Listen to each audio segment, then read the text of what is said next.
A couple of apologies from Clint, who is away working. Alan is sick. Rogan is overseas. Still haven't heard from Jonathan or Mike, assuming they're. Oh, Jonathan's online. Cool. And I assume Mike will be here soon. So we've got a number of workshops, and we've got a bit of elected member only time following our workshops and briefings today. But welcome, Ashley and Lisa. Just kick the day off. Thank you. Thanks, me, Bernie. Mauri ora ki te whare, mauri ora ki a tātou, mauri ora ki te kaupapa, ko te destination management. Kei te mihi, kei te mihi, kei te mihi.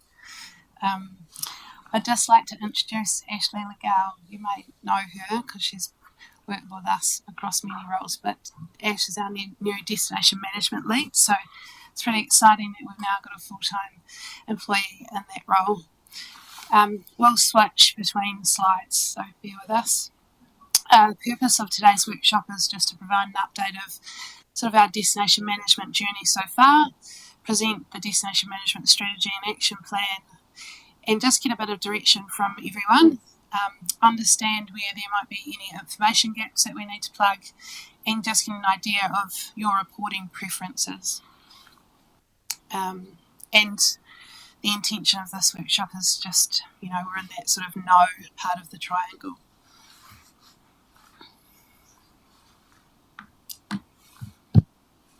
Cool, so I'm just going to talk to our brand transformation objectives.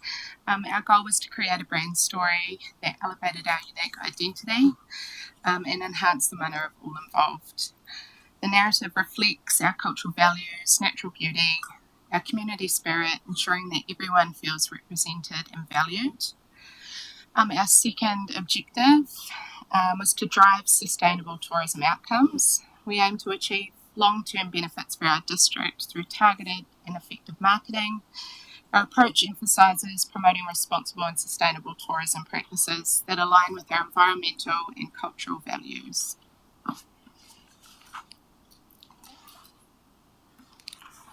So I'll just quickly talk to our key milestones so far, what we've delivered. So between October and December of 2022, we obviously launched our refreshed Horowhenua brand.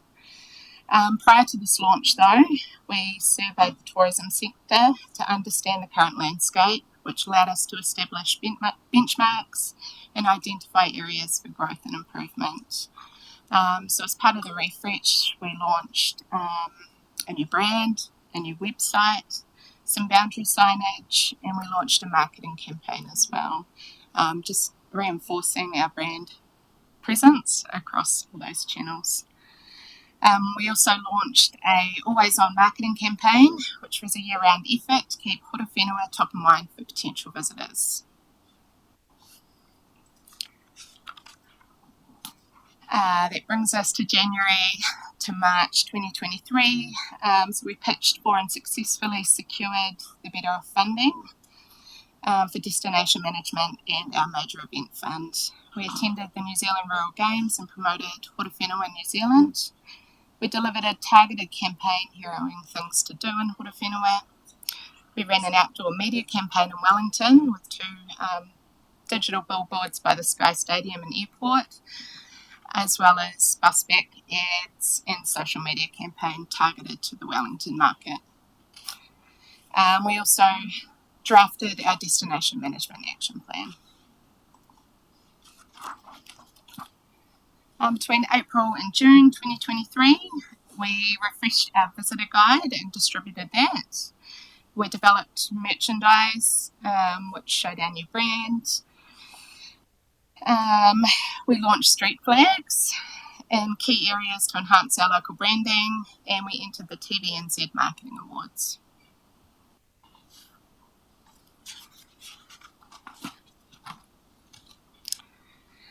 July to September 2023, we completed an overview of destination signage.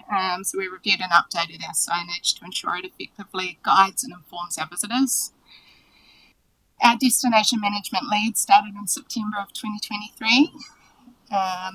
and began their 12-month contract. We delivered an HNZ FIFA Women's World Cup campaign, aiming to attract tourists attending the FIFA World Cup to Horowhenua.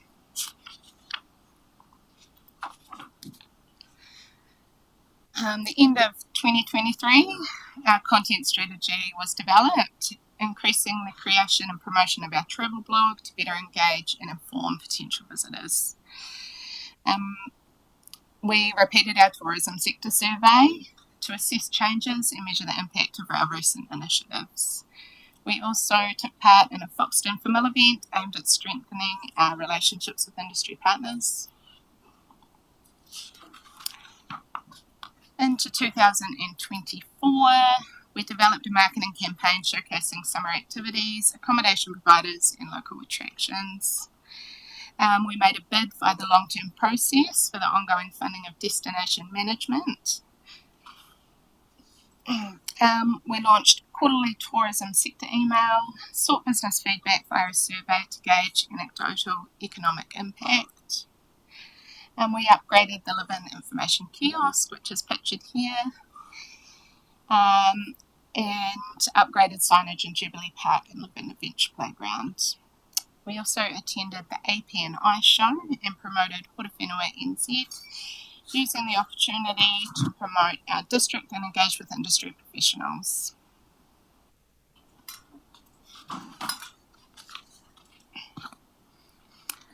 Up to June 2024, we provided reporting to elected members, Horowhenua NZ's steering group and council staff. Lisa was invited to speak about the brand transformation at the New Zealand Marketing That Matters conference, where we shared insights and strategies from our recent branding efforts. The council endorsed a $50,000 major event fund to support and enhance key events, contributing to the vibrancy and attractiveness of our district. And we successfully secured funding for destination management through the long-term plan process. And we recruited a permanent destination management lead myself. So, I'm looking forward to work ahead.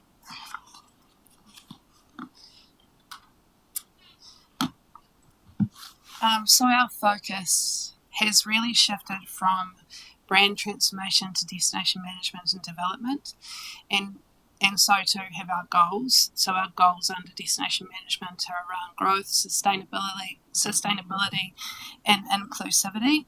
We aim to grow 10% year on year to reach a $200 million contribution to the local economy by 2030. Improve our environmental footprint of visitors, and view tourism as an opportunity to enrich cultural, physical and mental well-being of our community. Just a wee bit on our visitor market. So 91% of our visitor market are domestic tourists. We get around 5,700 domestic tourists to Horowhenua each month and around 350 international visitors. International visitors are a bit more seasonal. They tend to visit over the summer months, whereas domestic visitors tend to visit all year round. Nearly half of our visitors come from Wellington, followed by Manawatu and Wanganui. Our domestic visitors like to travel by car. And the key segments that Tourism New Zealand have identified for us out of the 11 domestic visitor segments are family and friends, which are visiting family and friends while on holiday, family fun, which are families coming to do fun things together as a family, and then explore nature, which is people coming to our district to get outside and enjoy nature in an active way.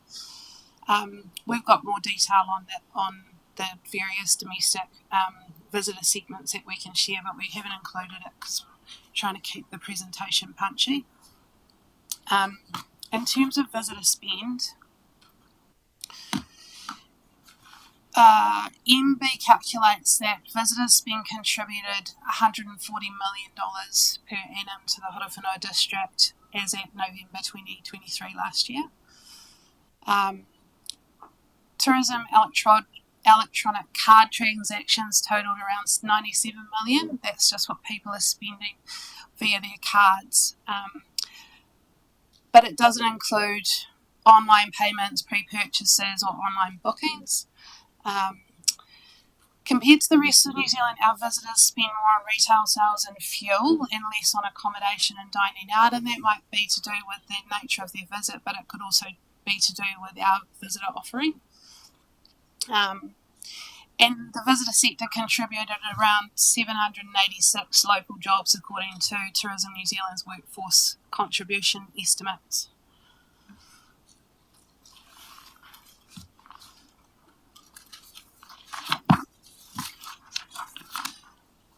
I think it's also important to note that international visitors spend an average of about $232 per day, compared to an average of $155 for domestic travellers and even lower for our local people. Accommodation sector is interesting. Currently, we only report on the traditional accommodation providers. There's 17 of those in our district. We've actually got 147 private listings through Airbnb, Book a Batch and Batch Care that aren't being reported, and their annual revenue is around $26,300 per year, which equates to around $4 million extra in additional revenue for the accommodation sector.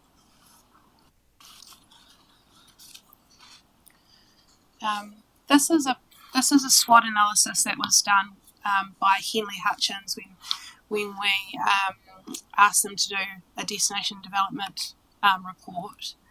And I just thought, while there's some things that have moved on since this SWOT analysis has been done, it's still quite a good reflection of where we might want to focus our efforts. Basically, enhancing our visitor experience is top of mind, and seeking out things for families to do together is a core driver of the domestic market. That's why the Live Adventure Playground is our top visitor attraction, as is the Foxton Pump Track and the attractiveness of things like the Foxton Windmill, Demolin and Te Awaho Newstrom. While fun for the kids is currently provided for, adult-focused destination attractions require a bit more work. So while it may be a little bit hard to hear in today's climate and something we might want to aspire to later, Horowhenua needs better walking and cycling trails, more events, better leverage of the work done by previous taste trails and food features, and more awareness of our nature-based attractions.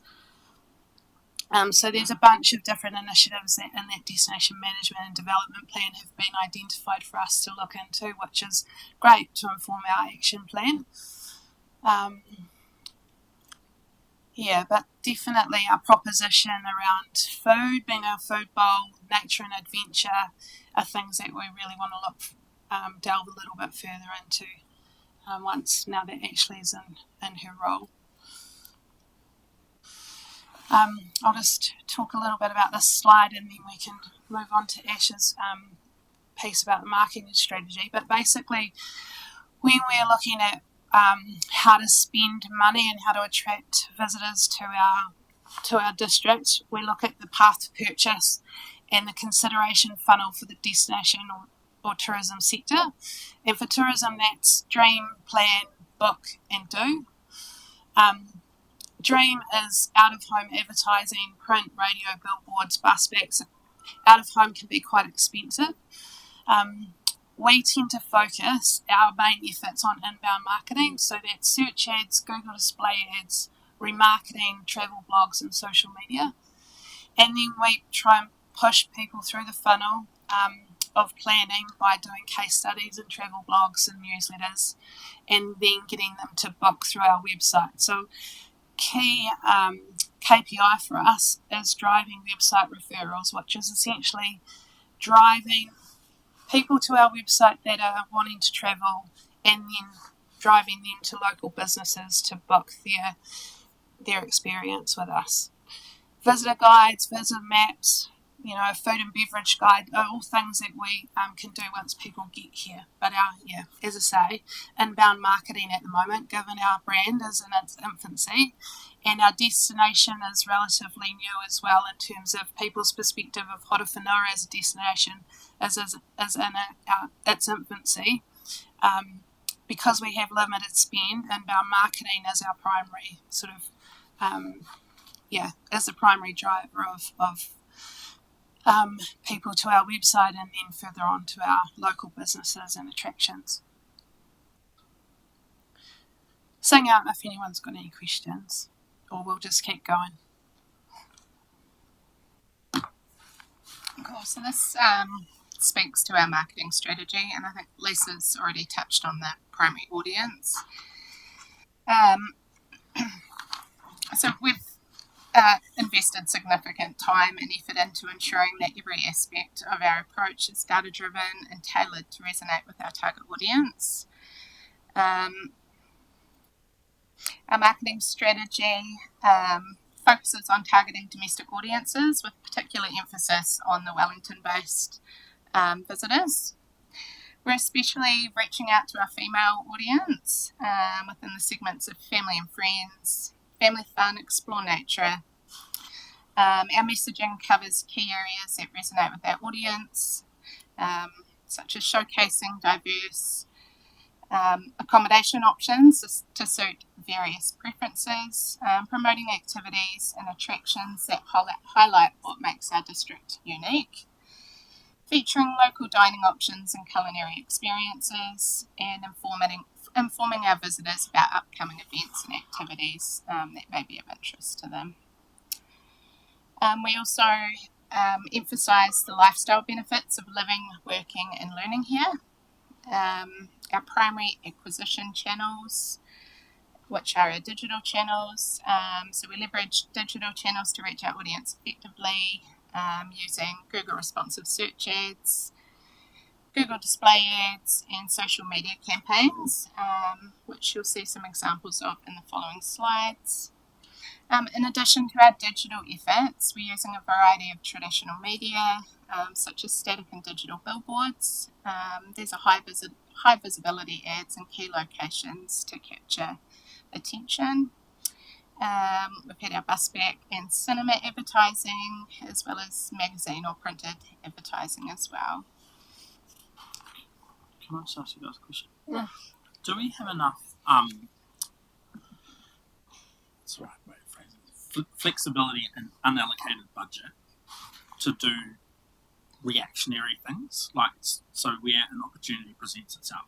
And so, like, a good example is the last couple of days, Wayne Brown, again referencing Horowhenua.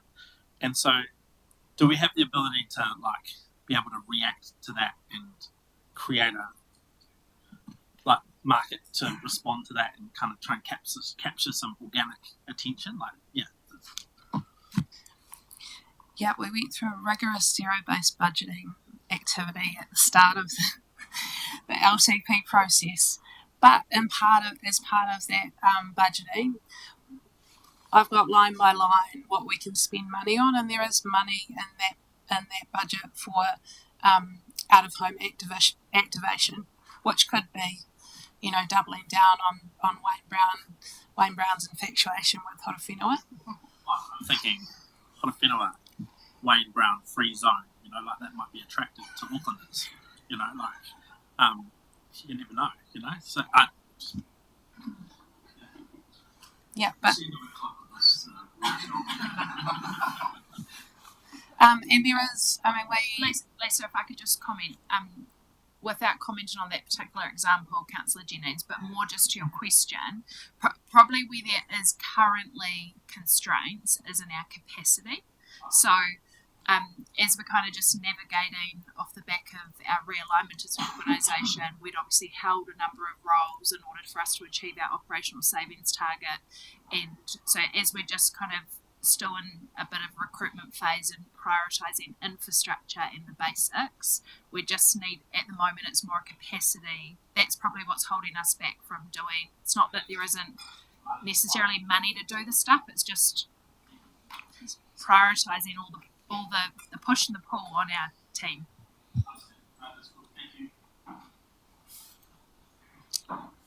Cool. So this is some of our digital marketing in action, some social media advertising.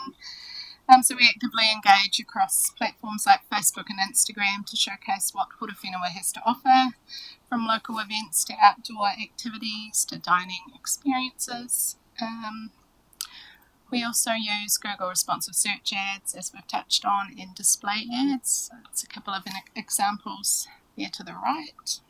So I just point out that what's in behind this is an Excel spreadsheet that is hundreds of lines deep with like multiple different sets of ad copy and copy that optimizes towards user behavior and the effectiveness of the ads. So our ads we work with a digital marketing agency and we feed this engine and this machine in behind all of these so that we're getting we're removing stuff that's not effective and we're optimizing for the spend that is effective and is driving against our key goals. So we're pretty lucky to partner with Data Story, who are our agency, to help us activate this and have an always-on presence in market.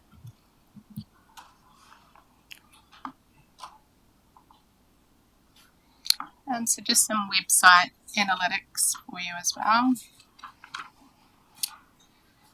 So over the period from October 2022 when we first launched to now, we've had 160,000 website views.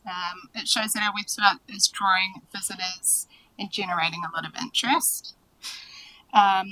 Out of those views, 82,000 are unique active users. This tells us that many of our visitors are not just passing through, they're engaging with our site as well. So they're clicking through to different areas, they may be clicking through to accommodation providers. It's a good sign that our people find our content valuable enough to come back. We've seen 23,000 referrals from our members, which means our current users are spreading the word about us. And we've had 50% website traffic from paid search. This shows our advertising efforts are paying off, bringing a significant chunk of our visitors to our site.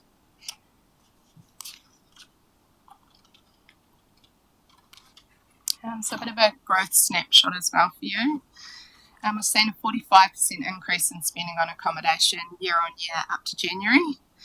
This is a clear sign that more people are staying with us and spending more on their stays. Spending in arts, recreation and visitor transport is up by 42% year on year. This boost reflects growing interest and investment in our local attraction and events. 25% of the total spend comes from visitors from outside of the district. This means that a significant portion of our revenue is being generated by tourists, which is great for our local economy.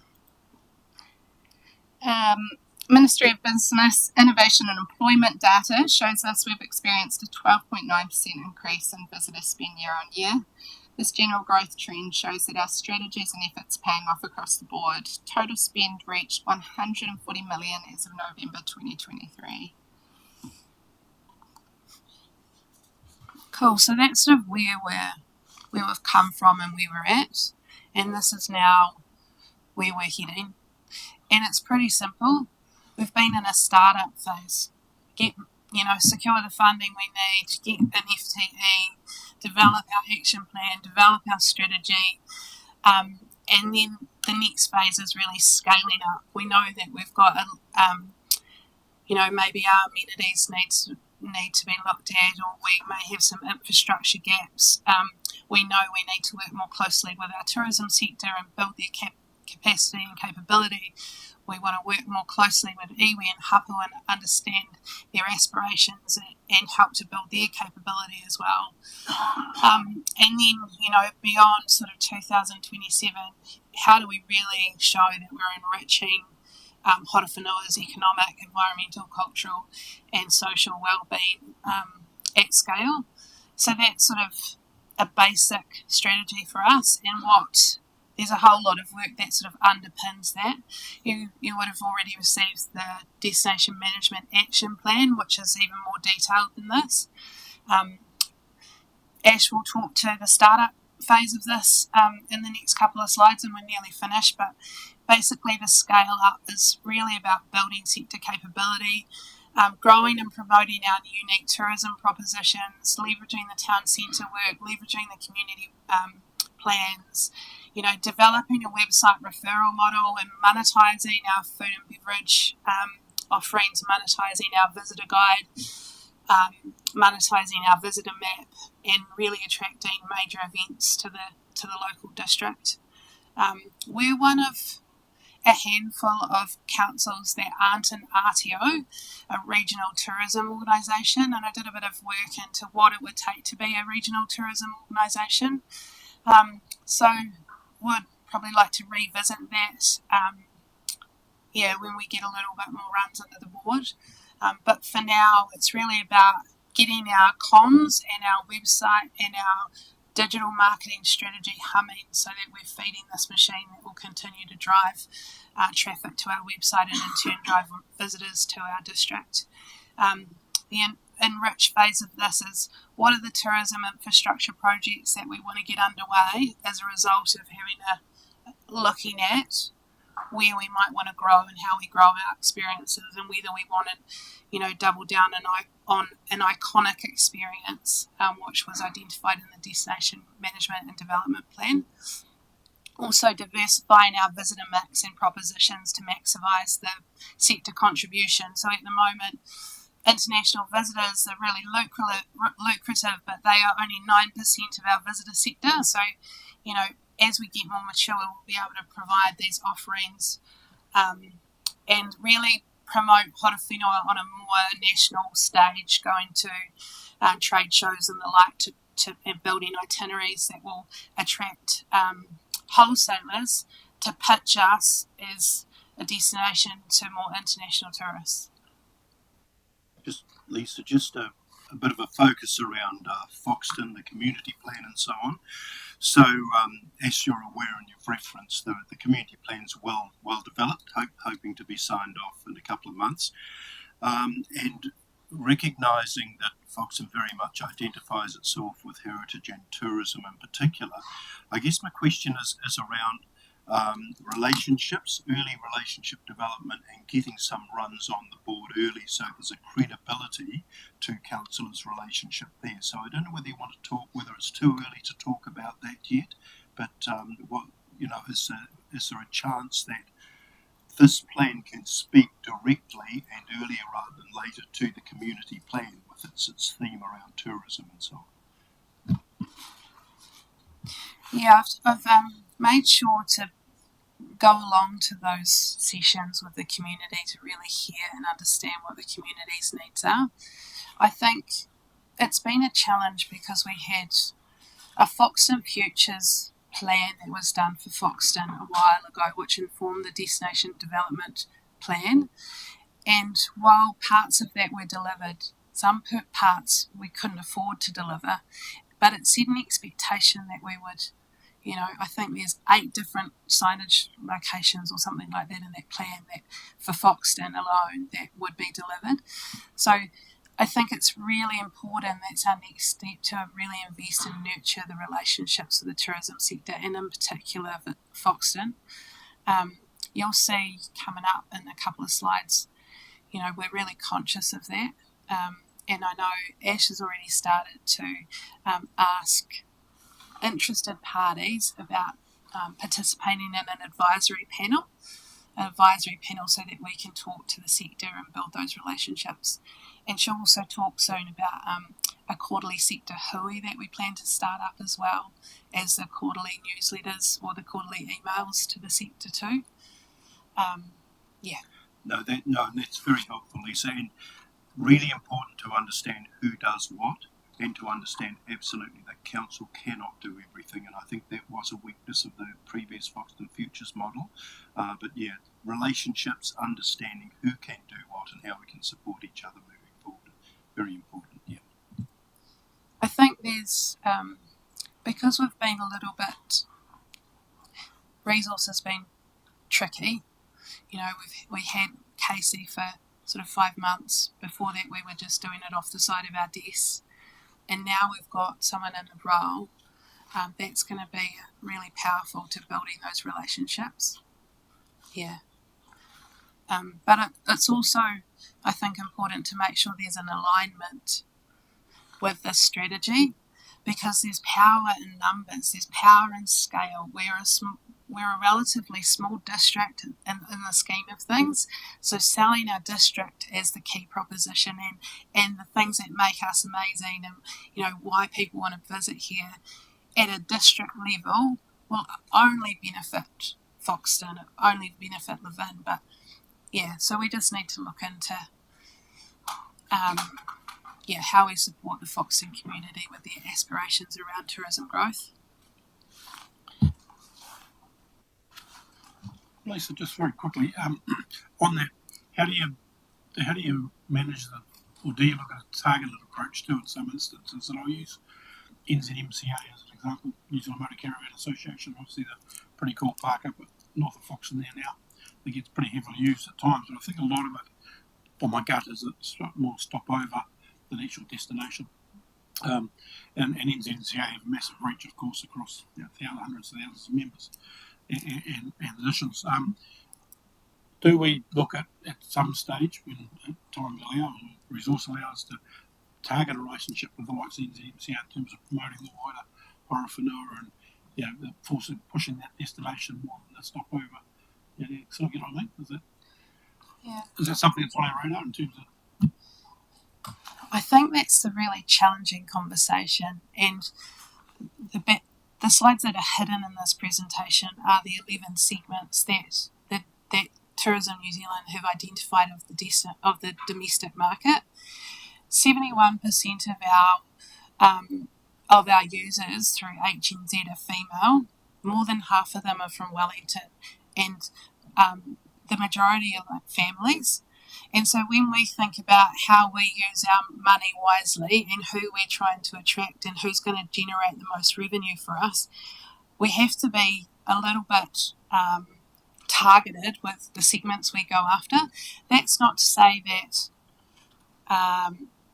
people that are tripping around in their motorhomes might not be a segment in the future, but really our bang for buck is in that family fun, family and friends, and explore nature, and doubling down on those key segments because they align with our proposition as well. And we can share them with you, but there's event segments, there's people that want to go on bougie luxury weekend segments, there's a whole range of sort of travellers, but how do we get really targeted so that we're driving the most efficiency for our dollar, for our spend? But I know that Arian developed a really good relationship with the Motorhome Association, and so that's not to say that we can't reach out to them and still have that relationship with them as well. I suppose I was just thinking when I was hearing you talk then, but I think about, many of the tourist attractions and potential areas we want to identify aren't our own asset.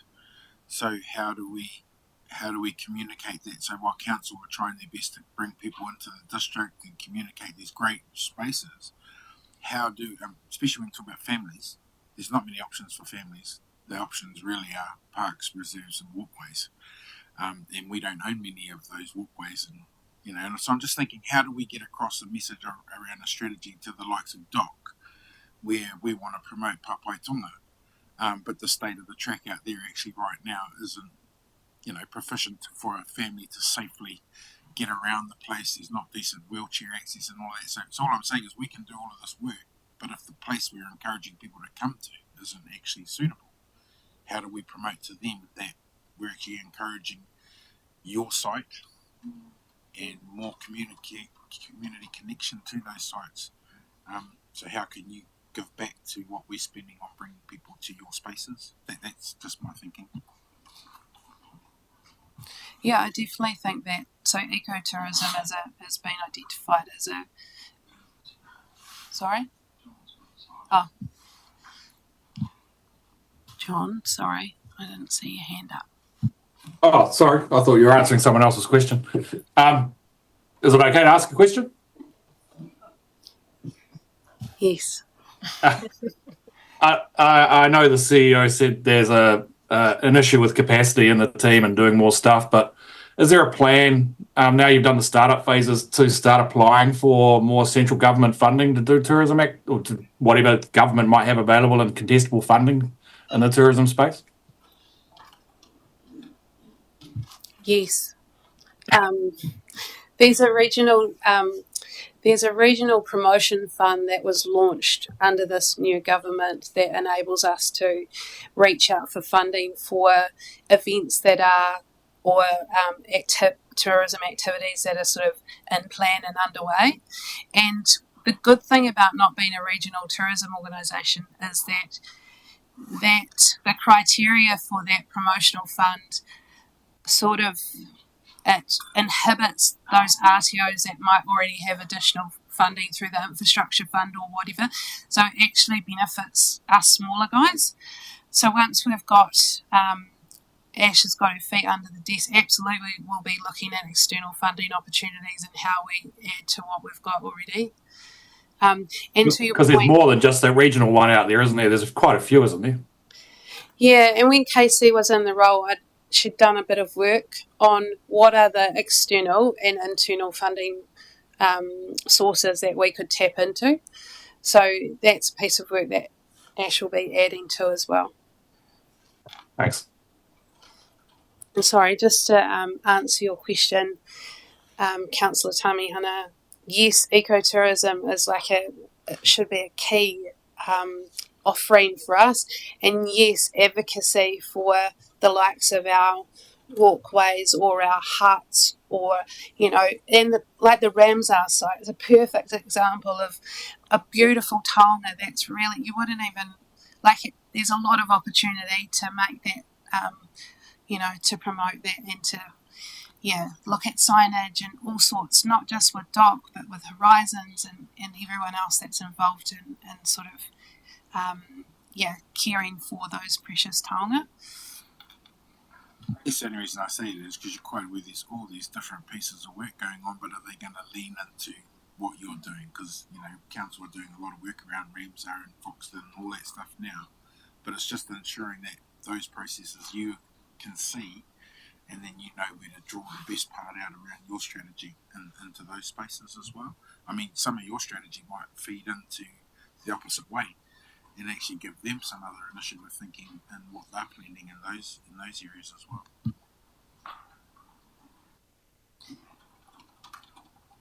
Yeah, I think there's definite crossover with the likes of the recreation strategy. I mean, there's mention in the climate change action plan.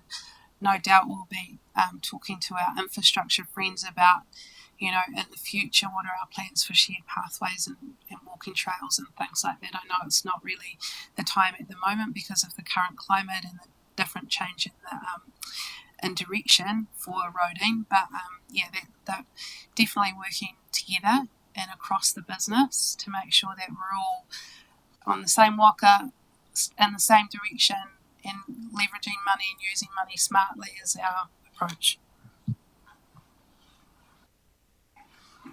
Also, just some couple of pieces of work that are underway at the moment is our new visitor signage, which you can see an example of that on the left, and also our visitor map. So the map, the idea behind the map is it will be like an A3 pad that will be available at our eyesites, and it'll sit on their bench for visitors who come in to ask what there is to do around the region to take with them.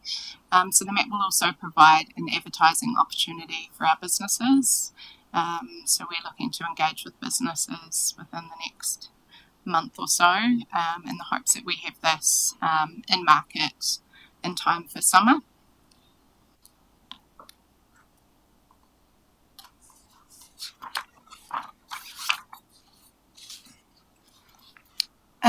As we sort of move into the scale-up phase, as Lisa spoke to before, our focus shifts to building the capability and capacity of our tourism sector.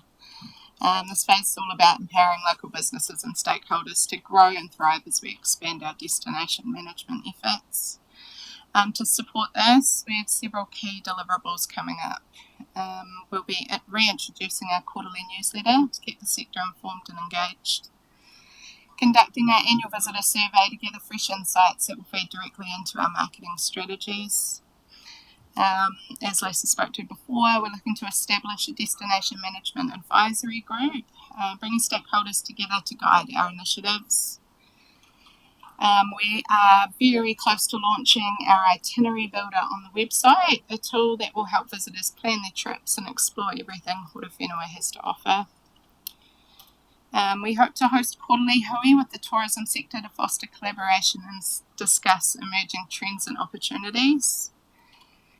And we will also be running unique proposition workshops to refine what sets our district apart, starting with the core group and expanding to themed sessions. And finally, a bit of an aspirational project is the food and beverage guide. And that's been inspired by the success of recent events, such as the Taste Horowhenua Kapiti event that we went to last week.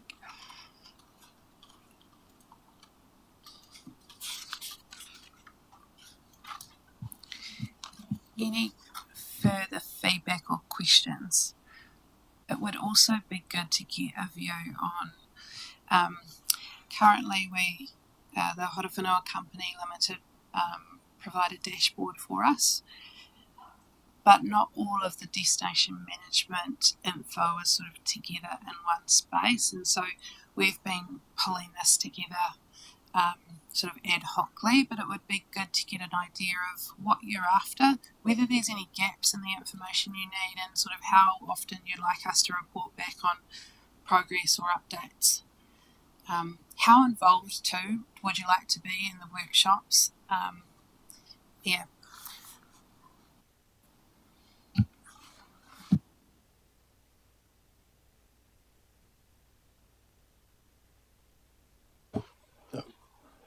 No, look, this to me represents a really good start. I'm pleased we did make that commitment in the long-term plan to actually do some serious resourcing to make it a reality, because we're challenged, in terms of what we can afford in this district. And to me, it's not so much a luxury, it's a necessity for us, because I think part of our future does lie within tourism and within that sort of the visitor industry. For me, it's just about monitoring. It's about seeing what's happening. And I'm not going to pluck a figure out of there, whether it's quarterly or whatever, but we've got the OPR anyway as a mechanism to deliver on that. But for me, it's just about seeing how things are tracking. So that's where I sit.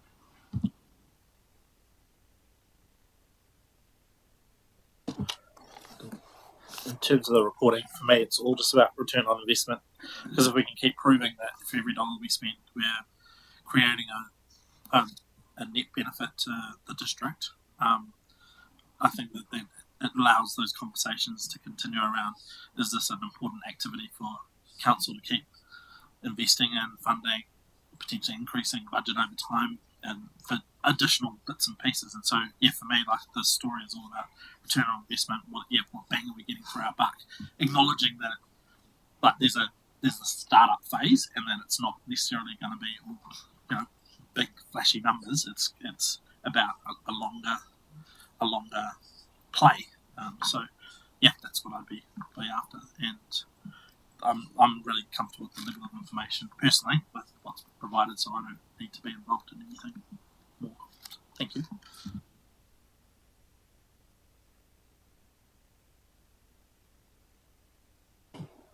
Can I just understand the question a bit more around, yes, we get an economic dashboard from the Horowhenua Company, and you mentioned there are pieces of destination management there, but perhaps we want more? Is that more because there's the contract and what they do, and then destination management is in-house?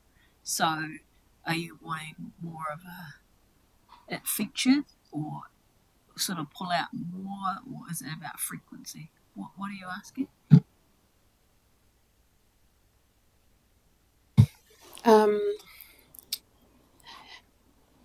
I am asking, so at the moment, for example, in the dashboard, there's a section around accommodation spend, but it only measures the 17 commercial accommodation providers through one data source.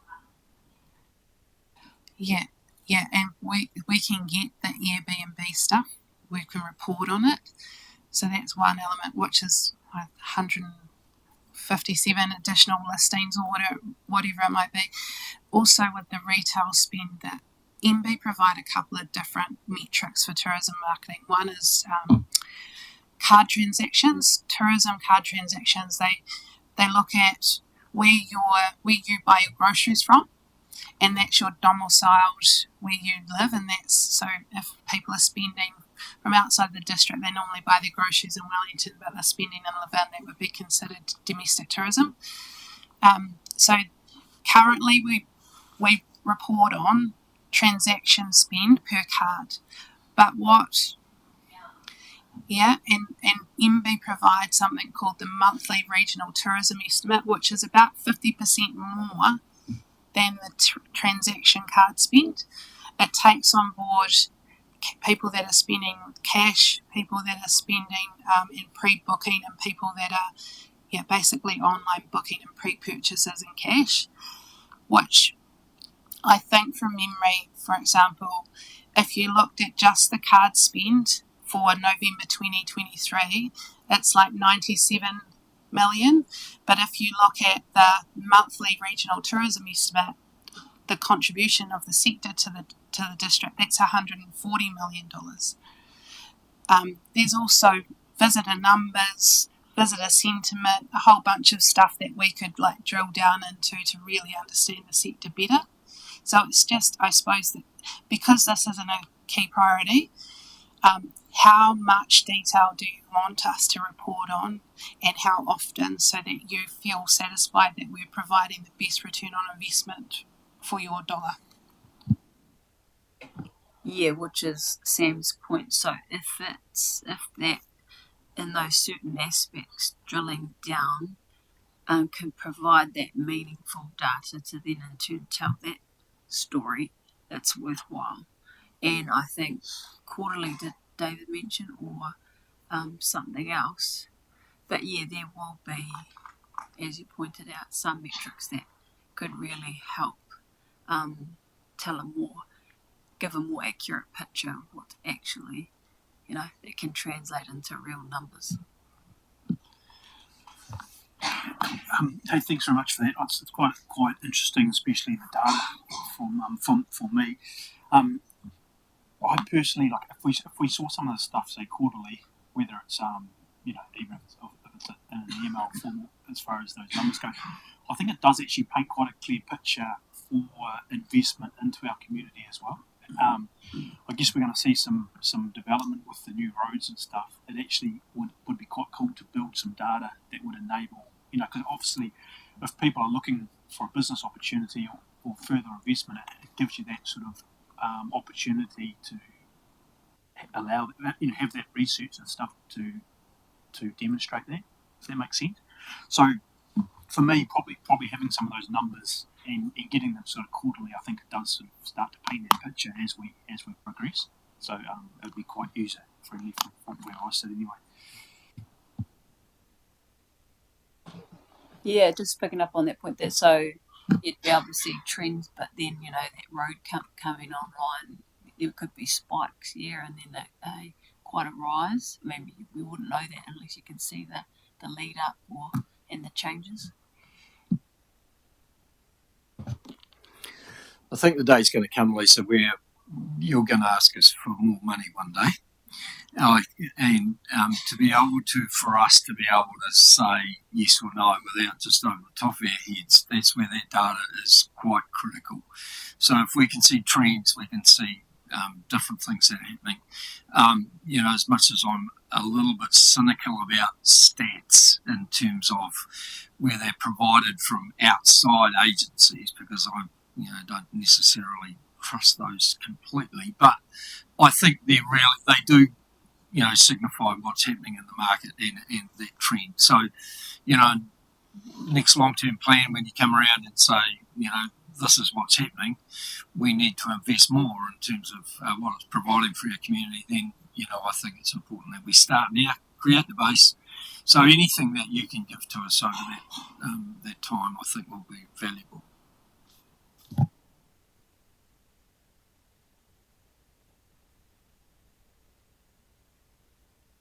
Cool.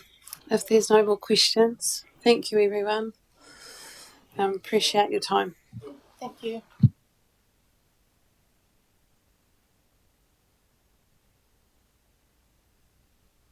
And you can come again because you finished 5 minutes early as well.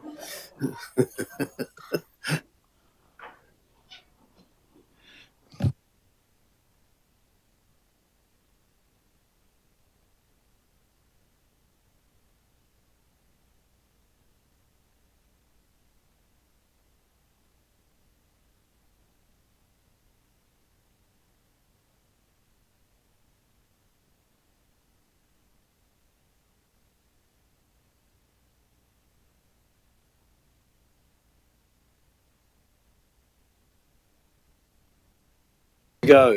Yeah. Tēnā tātou katoa, I hui mai nei, ina te wiki o te reo Māori, te whānau, te kainihira tēnā koutou. Tēnā koutou katoa e hui mai nei tēnei ata, I tēnei ahi, he iti noiho tōku reo, engari, ahakoa te hapa me kōrero. Kia ora. Kia ora. Kia ora, councillors. We are here to talk about Lacey and myself, here to talk about the Recreational Strategic Investment Plan, and get a bit of direction, I guess, around this kaupapa and where we're heading. Essentially for today, the purpose of today's presentation is to talk to councillors about our proposed approach, really noting that this is day zero in terms of this piece of work, and so the purpose of today's workshop is to really get an indication and steer from the table about the direction that you would like both Lacey and I to go on as we head on this journey. Today we'll talk a wee bit about what the scope looks like.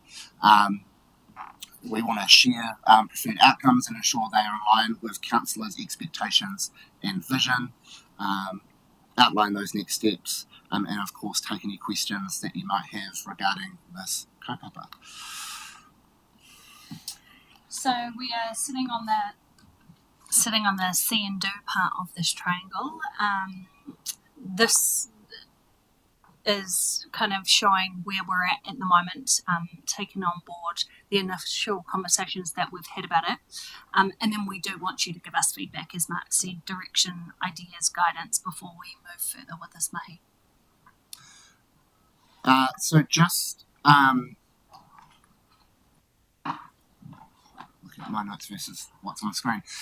Just regarding so some brief background into where we've got to and how we've landed here is is this the right? Yeah, no, we're pulling it. Just check that I've got the right presentation. Mine looks slightly different on my screen. Just the one we sent to us as well.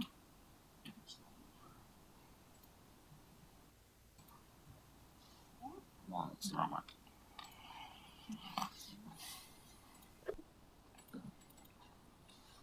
One moment, councillors.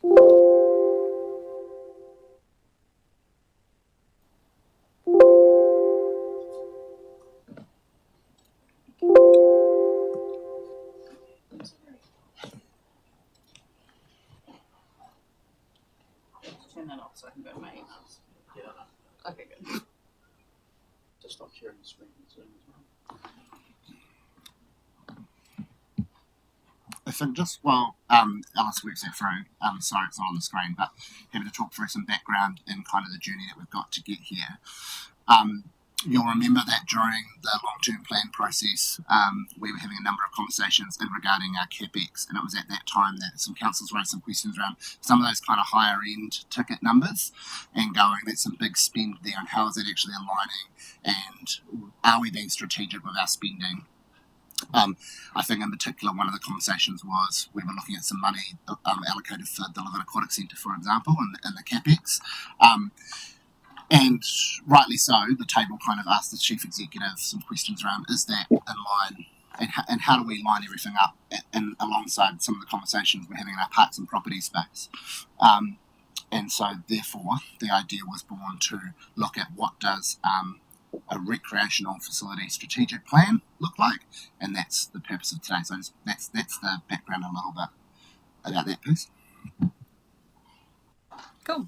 So this project will be led by Mark and myself from the Parks and Property team and Community Facilities and Services team, but it is on behalf of the wider organisation. So obviously we'll be working in with other teams, like you just heard from Lisa. There's some alignment with what they're working on, as well as other parts of the organisation. And as we worked to kind of get to day zero, we have reviewed other strategies and plans from across the Motu that other councils have pulled together. Thank you. And also, sorry, Councillor, I should have said at the beginning, mindful that in your pre-reading you received a presentation that kind of had a high level of what we were going to discuss today, and so the presentation on screen has got a bit more substantive information and detail. So if you're looking at the two going like what I just did, which is there's two different versions, that is why. So you'll see a bit more fulsome information on the presentation today in front of you. Now the clicker won't work.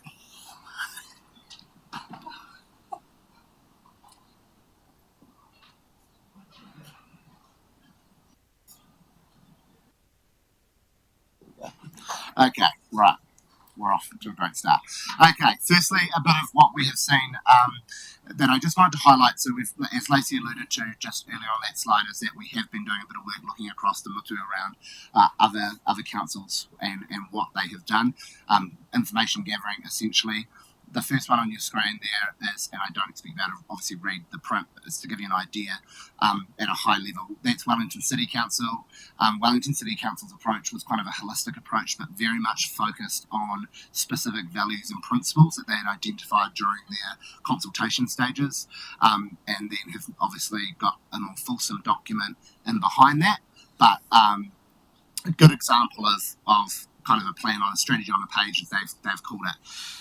Moving over to Manawatu District Council, but closer to home is around, they've broken it down to their approaches, that they've got their overarching strategic framework and what they're trying to achieve, but then actually what they had done is broken it down into sub-plans and looked at their specific areas, and they've got, like I said, sub-plan that's in behind each of those, and then a community toolbox, and that's that kind of how-to piece. Like when we're looking at these facilities, what do we need to consider?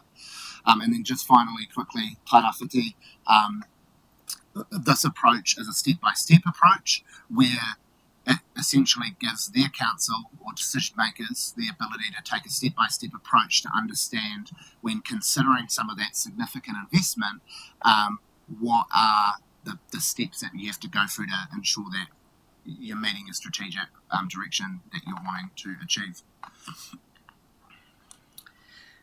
So when we were thinking about the overall purpose on what we were hoping to achieve with this plan, we thought the statement, where is our money best spent to create and enhance recreational opportunities for the people of Horowhenua, kind of captured it. And the reason why we wanted to nail this is to help with the procurement process, to help with our engagement with our community and the end result with which we are provided with. And so we just want to check in that this aligns with your thinking and capture everything that you want this overall plan to capture. Welcoming feedback. Gut reaction? Yep. Yeah.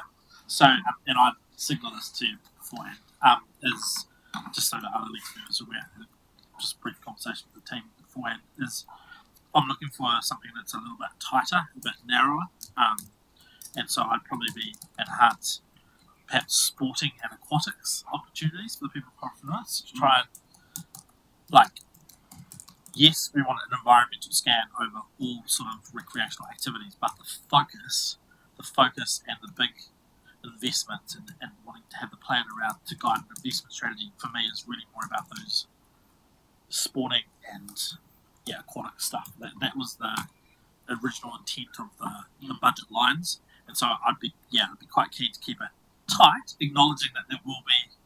It's good to have an understanding of the overall picture, but like that Wellington example, probably too far for me. Like I'm looking for tighter, narrower.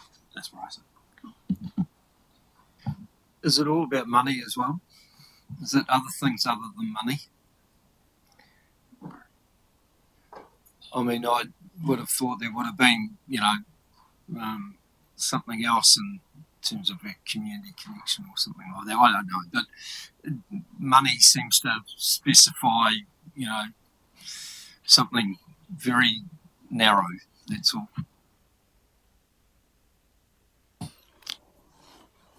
No, really good what I'm seeing. I suppose my thinking here is we've currently got Sport Manawatu, I believe it is, that was doing a strategic review over across all our different facilities, recreational sport facilities, and I think that's probably a really critical document. We'll understand where that is or what information we can get out of that, because it'll help us to prioritise actually where we prioritise ourselves in terms of what we're going to do, facility upgrades or facility usage or what we're missing. So that's all I was going to say. Just how do we utilise that process to inform us about what decisions we might make here? That was all. Thank you. Sorry, I'll just jump there.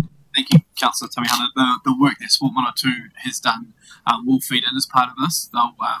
That's the regional facilities and places framework. And they would be engaged throughout this process too as one of our stakeholders and come on this journey with us when we're developing our piece of work. So it is a critical link.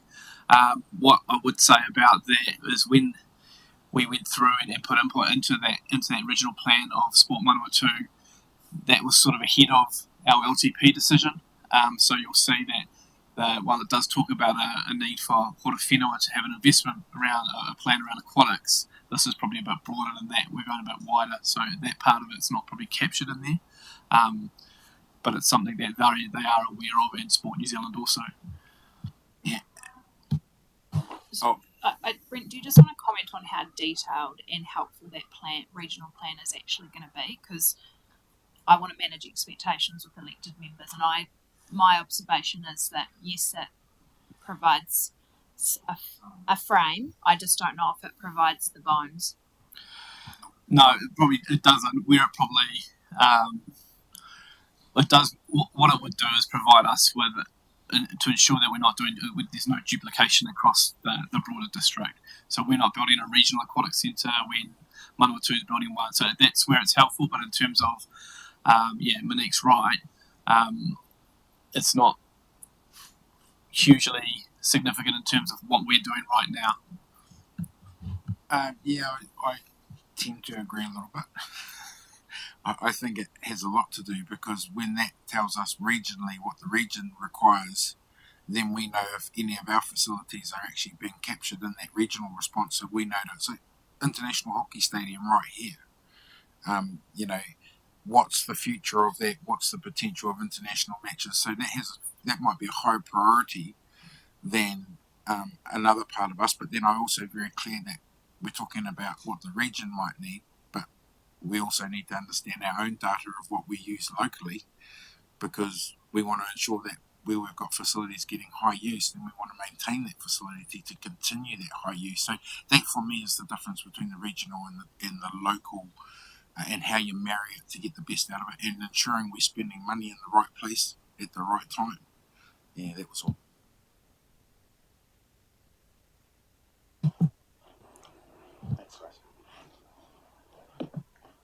Just really quickly. So is this the question and then sort of like the scope. Yeah. So in the pre-reading on page 6, what is in scope? You've got, I guess, a column of things that we own, and then the column that we don't. And some are saying, let's narrow it, but specifically, I would say when you start to get in the what we don't own, you kind of get tangled up in a whole sorts of further lease agreements,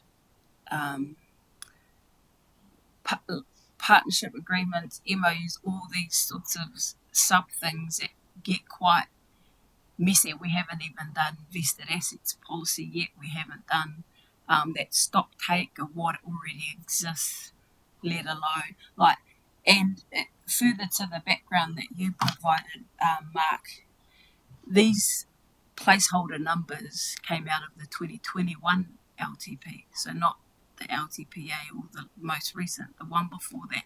And it was actually Sam who sort of put these numbers in there, and at the time, and I'm not saying it still applies today, but at the time it was about the Donnelly Park, it was about the aquatics, and all of some of the big ticket items, which is why we used the word investment, because we knew it was going to be significant. And I mean, we've seen concepts around that, and doesn't mean that's where they land, but they were all the new things that we knew we needed.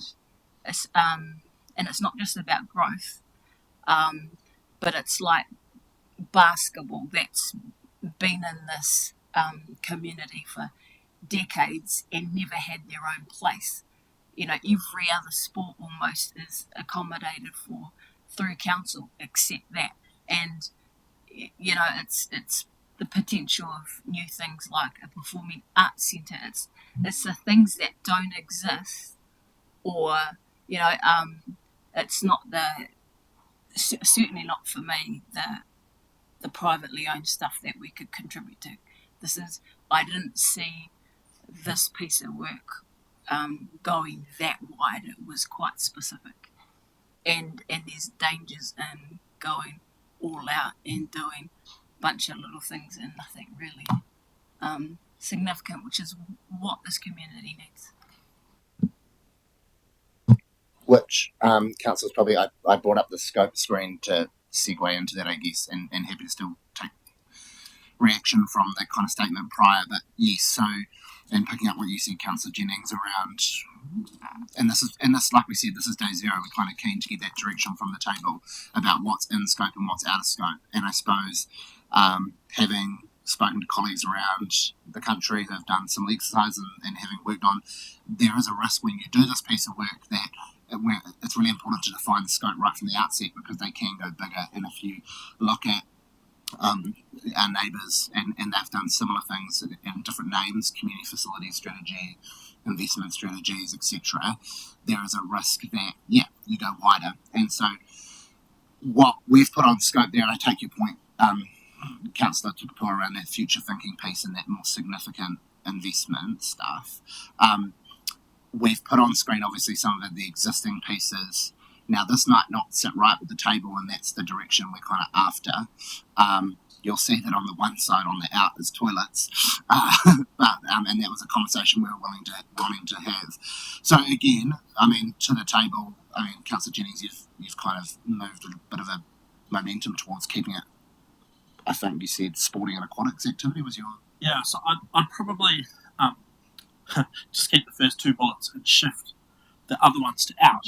But, as I said, it's relevant to part of the environmental scan, because I think one of the core principles that we also discussed way back is, and I think it's still relevant today, is that it's about optimising our investment, right? And so making sure that where possible, we don't duplicate something that's already happening in the community, like as a council provider of facilities, and that we're also, if we're creating something new or improving something, that we try to make it truly multifunctional and multi-purpose as much as we can, because we do want to maximise the use of our facilities. And so what we don't want is a club room, for example, for one particular sport that sits empty for 6 months of the year. You know what I mean? Like where possible, we want things to be able to be used by different, well, in my world, used by different codes, different things, and absolutely try and optimise that dollar spend so that we're not trying to do too much. Yeah, that's the sort of optimum for me.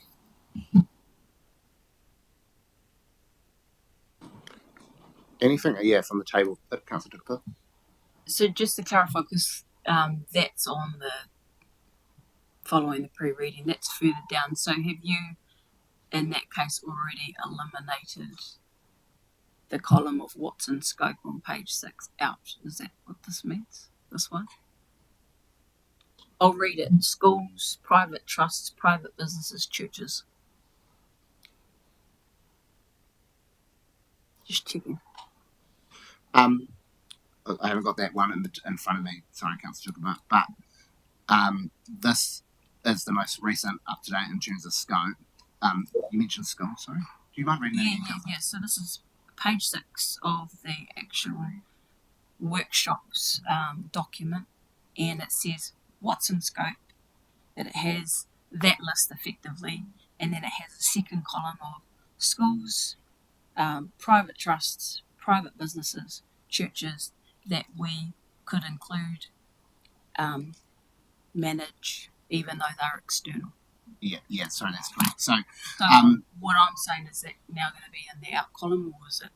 No, I think that's separate. So I think that, so we've talked about this. So in this particular slide we're looking at the screen right now, this is, in my view, the types of facilities that are currently in scope, taking note that Councillor Jennings, you've made some suggestions. The second piece there, Councillor Tukupa, is I think what we also have to take into consideration is not only obviously council facilities, but then also potentially look at external facilities, and so that we're not doubling up on what other people might be doing out in the community. So, because I think it's part of the environmental scan, and so because I think I totally understand your point. Because, like, as an example, Taraika School will eventually be built. We have no idea at day one, at day 0, as you put it, whether that future school plan could involve building a pool as part of the school design. I suspect not, but it might, and that in itself might present an opportunity to say, well, if they're going to build a pool, why wouldn't we think about what does that look like in terms of collaboration, in terms of a swim school? I don't know. And so it's part of, for me, how the schools and those other clubs and privately owned things come in. It's just part of that bit of a stock take of what we've got to understand, because those might impact on our decision making and all the options that we might investigate or explore. Does that make sense? So it's not really, so it doesn't become part of our strategy as in what happens at the school, but it's relevant to our strategic thinking. So if that's clearly defined as it's about what else is around, not necessarily what we're investing in, because I thought this is an investment in recreation, then that's just a side note. Yeah, it's just information that tells us what's happening elsewhere, but we're not going to be necessarily putting our... So a practical example of that is we want to know that Horowhenua College have a swimming pool that provides X amount of lanes for swimming use, because that might inform, and we might want to know what their intention is around that swimming pool, because it might inform some decision making of council around our future aquatics facility. But we don't want to get wrapped up and invest our time and energy in a conversation that tries to fix, not assuming there is a problem with Horowhenua College's swimming pool, but try and fix that issue. We're trying to think about future needs of the district, and therefore what does that mean for the council staff. But if we use that example, Paddy, does that sound and land okay? Yeah, that's a bit like waiting for the sport manawa to information to feed into what's happening regionally. Yeah. It's just information. It's not where we're putting the money.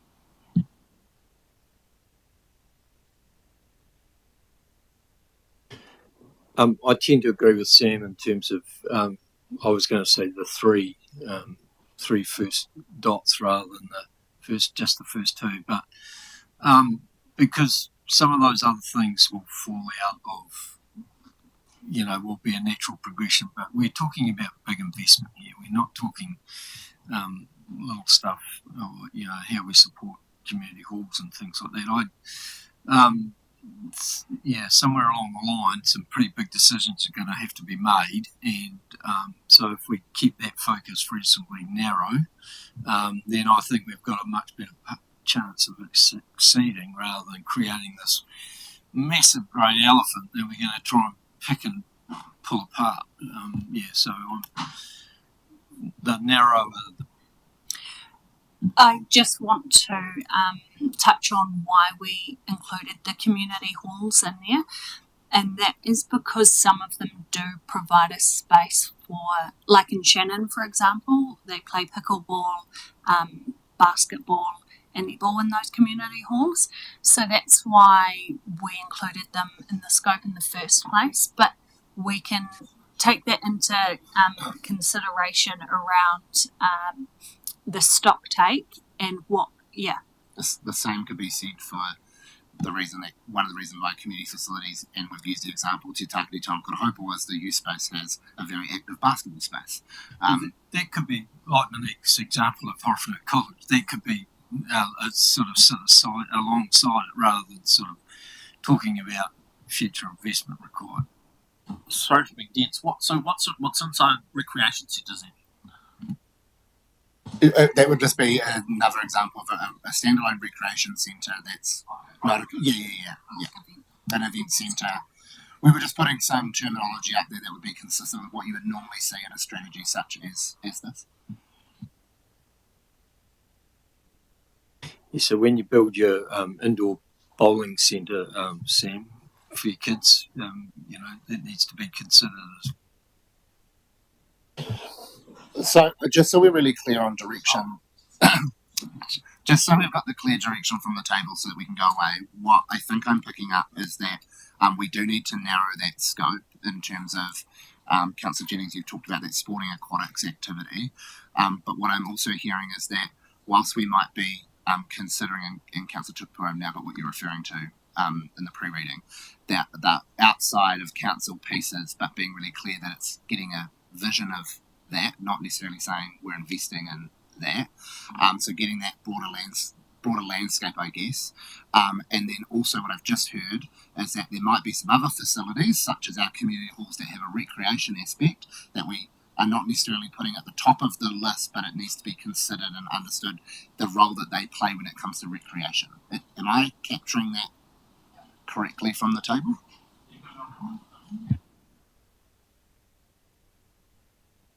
Okay, cool. That's really helpful. Because the good example is basketball. Because this document's probably going to say council doesn't provide any council-owned facilities. We've got this facility and that's essentially privately owned and operated. And so then there'll be a question around, well, what does the investment profile look like? What's the sequencing? So that environmental scan will just talk to the current state of play. Yeah. Great. Councillor Grimstone, you have a question. Yeah, look, I agree with the scoping down to focus on those top 3 points. When we're talking about a community or public hall, I think we should be identifying it when it is being used specific for a recreational or sporting use. But I think it's helpful that we get the data that tells us how often, because I think a facility that's being used multiple times a week is a little bit different from a facility that's being used once a month for a basketball event. So I think we've just got to get that data and behind it. And I think that from that regional view, I think that it informs this plan, but it, to Monique's point, it doesn't provide the bones to what the plan is. because I think some of the proposed actions that sit within that report makes absolute sense and has already been captured or already captures a number of the things that we're hoping that this review is going to be able to help inform in terms of future decisions. So that's it. Cool. Thank you, Councillor Grimstone. Yeah, so like Clint and Mayor Bernie, top 3 for me.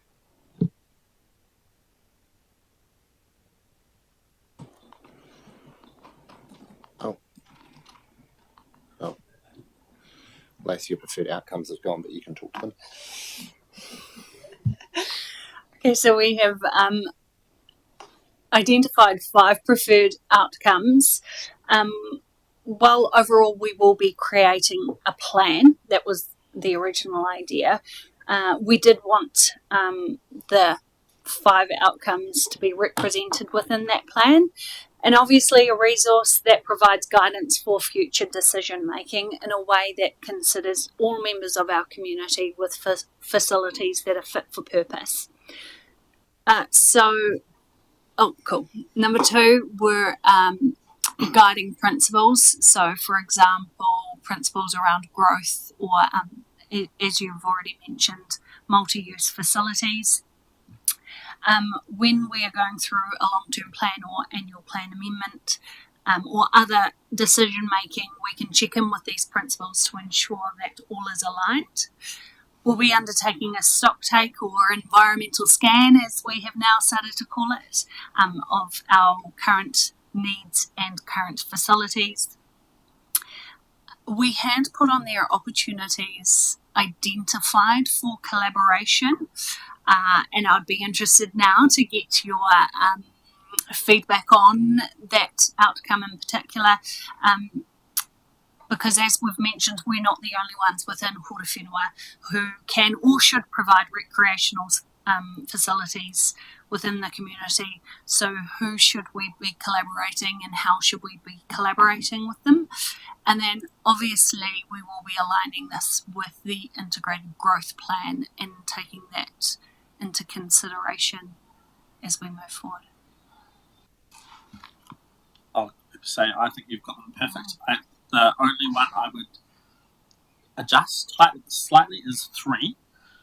And this for me is about managing community expectations, because we talk about needs. There's some needs, there's some wants, and there's some aspirations, and that's the piece we're going to have to manage expectations around, because absolutely there'll be things we put into a column around need, like there's just things we just need to have as a council, and there's some things that we may want to provide to meet a community aspiration or preference. And so, yeah, I just use that kind of language so that we can be really clear with the people that we're engaging with about managing those expectations. Yeah, and Councillor Jennings, what I would say around the needs piece as well is that it'll be data driven. So part of the work when we're doing that stock take, not only looking at facilities, but actually working with our friends at Sport New Zealand and looking at some data trends in our RSOs about where are the peaks, where are the drop-offs, what does the next 5-10 years look like. That's really hard to say in the sport and rec sector, but do the best we can to do that vision, because I take your point. I think it's a good point around that needs versus wants and aspirations. I think it's a good point. Say we absolutely need a ground to be available to us all day on a Saturday, or everyone might need a ground on a Saturday, and so the question is about prioritisation and and then without going into specific details on that one, but then also thinking innovatively, when we use innovation and Lacey putting a parks manager hat on and going, actually, how can we make this the best for both worlds, and what investment do we need to do? Yeah, so all of that, absolutely, 100%. Any other questions or comments on the outcomes before we move on? I don't want to lose sight of what can happen quite quickly in this space. I mean, the baseball is a prime example of what has changed in this community, but it's been driven by 2 or 3 people, and if that changed, then we might see a drop off type of thing. But also you see the the growth of pickleball all of a sudden in the community that's only happened in the last 18 months or so. So just, being a little wary of that, we're sort of not making sure that we're not opening it up to what is actually going on in the community rather than just focusing on some of those things in here quickly. You can go back to, the idea that was proposed about probably 10 years ago in Levin, that all the bowling clubs, collaborate and have one decent centre. Those are the sorts of things I'd love to see proposed again so that we do get that collaboration. Because they all occupy massive, great pieces of rich real estate in the middle of town and could be used for all sorts of things if we actually made them think about it. I know that, for instance, the club down Bristol Street has probably got 20 members now, whereas the other one's got 150. Those are the sorts of things that. Yeah, particularly like number 4, and an example is the conversations the last couple of years around Foxton Rugby Club and the Sports Hub, where they looked at potentially approaching council for wider facilities and whatnot, where straight away the mind went to Manawatu College, which is the big sports fields and facilities they've got apart from school, probably very underutilised. So the opportunity there to collaborate and thinking about inclement weather if Eastern Park's really bad, why aren't we then using potentially using the Manawatu College, because there is a lot of space and a lot of potential there for collaboration. So that's just one example. I think it's really important. Yeah, thanks, Councillor Brennigan. And because we touched on it earlier, and probably a highlight it's helpful when we talk about collaboration is that we know for a fact that when you go for external funding and we go to the bigger funding agencies, the first thing they talk about is collaboration and where are we doubling up or where is that? And then we know as well that those larger funding agencies also then seek guidance from the likes of Sport New Zealand or your local your regional RSO to go, is it in line with any strategy and policy? And so we know that, and that's why the collaboration piece is up there, because we know it's very hot when it comes to funding. And if we are looking in the future of investment, obviously we're going to look at external funding as well as our own books. So that's why that's really key. And the examples that you provided are really spot on.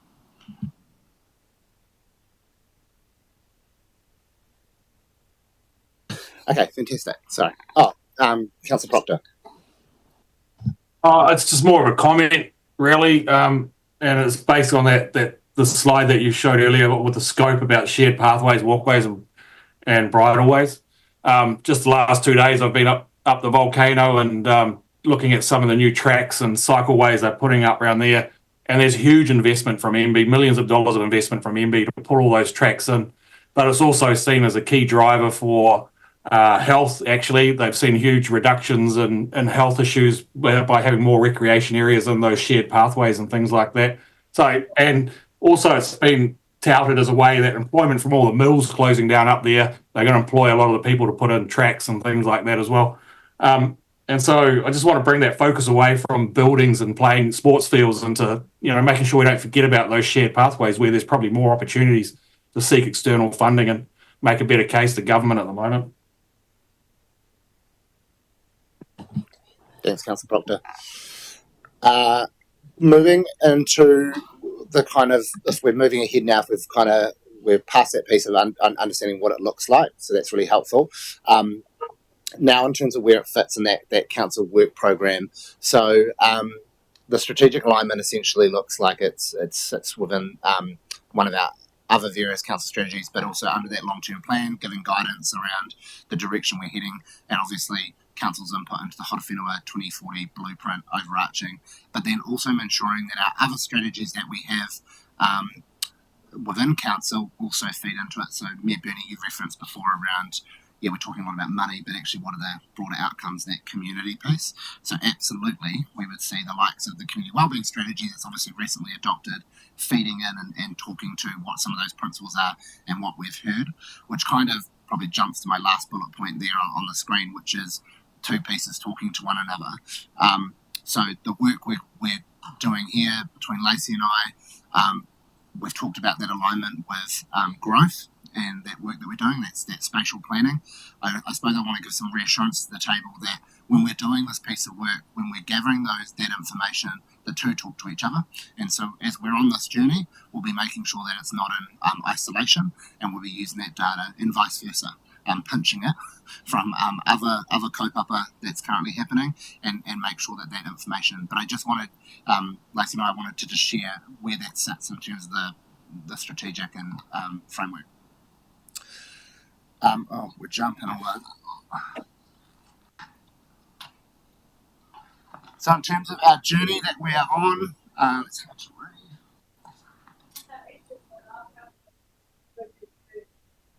It's better. So in terms of the journey that we're on, and keen to take some questions following this, just to make sure that you think this is the right track, and also where elected members sit on this journey, and what input elected members would like to see and have. So right now we are seeking that direction. We're keen to go out and seek a consultant to work with us on this. There are a number around the country that specialise in this piece of work, and keen to hear from them. We'll be able to give all this information that you've been providing to us today with them, and consult on that final approach of what that looks like on our journey. We then want to, at the end of the year, I've given some rough time frames, but looking around the November space to start doing that stock take piece. The stock take piece can take some time, and I'm hoping we've got a lot of that information and data already. That's that going out, doing that, so what's the landscape? Environmental landscape? Environmental scan is the term, sorry. Doing that scan to see what's happening. We will do some engagement with the community and stakeholders just to make sure that we're gathering all that information. And like I just mentioned earlier, looking at existing policy and strategy review. You'll see the arrows going both ways, and that's because while we're doing that investigation stage, we're kind of going to crossing and jumping and taking our time to do that piece of work. Once we've got that investigation stage, we'll then start into the development of what the strategy and what the report looks like. Lacey and I have signalled that at that point it'd be good to do an update and presentation back to councillors on what we've heard, so before we progress any further, and then start working on that initial framework, which we would then bring to council for adoption. We would share that with the community, and from then is operational and informing future decision making. So I suppose the question to the table today is, are you comfortable with that journey, and at what point would you like touch points to be with the table to make sure that we're on the right track and checking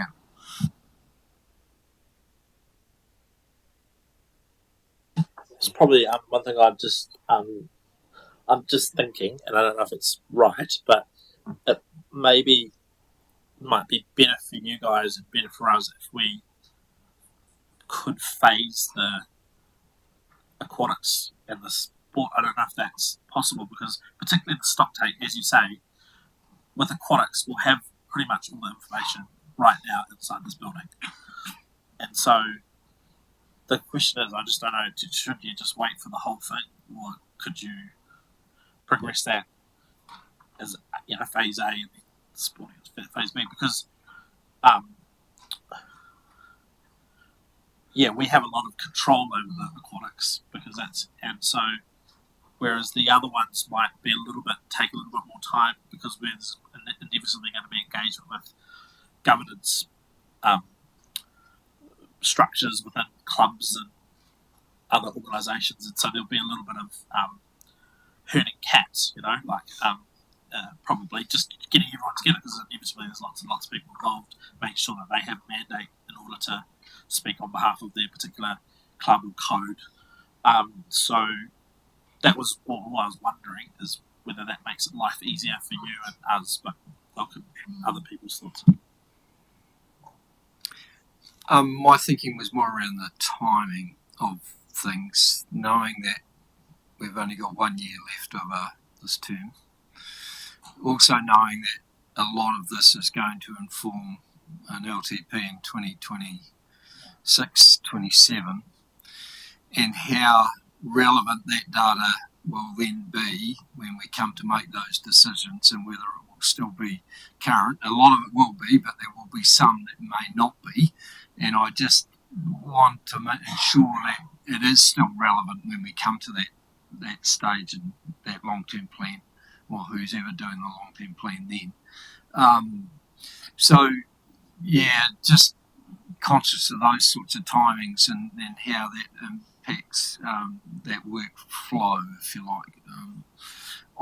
In some ways, I wouldn't be too, if you've got a high level type of thing ready, this time next year would be great, but some of the finer detail might have to be pushed out a little bit further.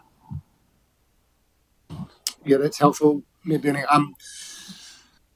And I think the intent would be absolutely future focused. So we'll be looking at, and you're right, things can change, but to the best of our ability, I think when we're talking to the consultant, the intent would be to look at that future data. What are the trends looking like, so that we can try our best to be as informed as possible, noting that things do change. But I think that's really important. I suppose just quickly, and I suppose as a side learning from the Taituara conference last week, was when Shemibia was talking, he talked about life stages of your community, and he talked about this exact piece around actually where is your community heading, what are the demographics of the community, and making sure that we're serving for those different life stages of the community, which was my one little takeaway, and that resonates quite well when we think about this piece of work. So yeah, noted. How much for the consultant, and how critical is that? Good question. So the first part of the question is, so I can't remember the budget off the top of my head. 160 has been put aside for the overall project. That's been split between parks and property and the community facilities and services function. We haven't gone out to seek because we need to understand the approach first. So depending on the approach that we go for is going to depend on the amount of time and specialty required. And then we'll go and seek that consultant. Is a consultant required? I think the Chief Executive mentioned just briefly around capacity and specialty. So for us, bringing a consultant in means, and it's quite common to do so, bringing a consultant in means that we'll get that specialty service that's consistent where it's been done elsewhere in the country, and knowing that the council will have in front of them quality document that is that consistent piece that you would generally see across the country.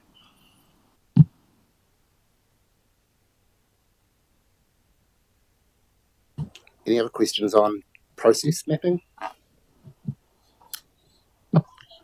So just on Bernie's point about not rushing, slowing down, or taking the foot a little bit off the accelerator is what you're saying. So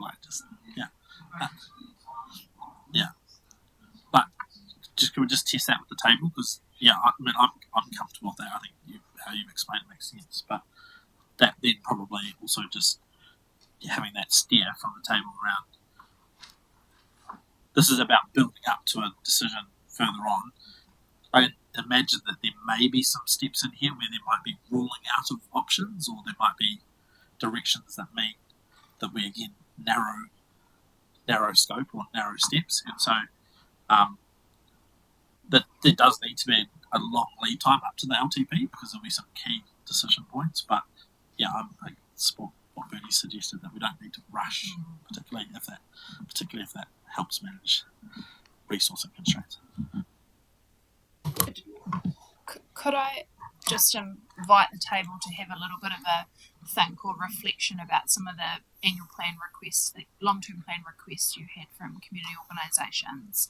And what I think we heard from council at the time was, well, we'll wait for this work to be done and then we'll decide. And so some things like, for example, the lighting at Foxton, Eastern Park, or the Levin Tennis Club, who were asking for some investment. So just I think it's an important conversation to be had around timing, and maybe just thinking about what does that mean, or what is the unintended consequence of maybe slowing this down, knowing that this was always to inform the 2020 7 long-term plan, but also noting it was to inform some of those other investment decisions that you've signalled that you want to make. Like, so for example, the lights at Eastern Park, that was sitting in year 5 of the LTP. I think there was some advocacy, it got brought forward to year 2 of the LTP.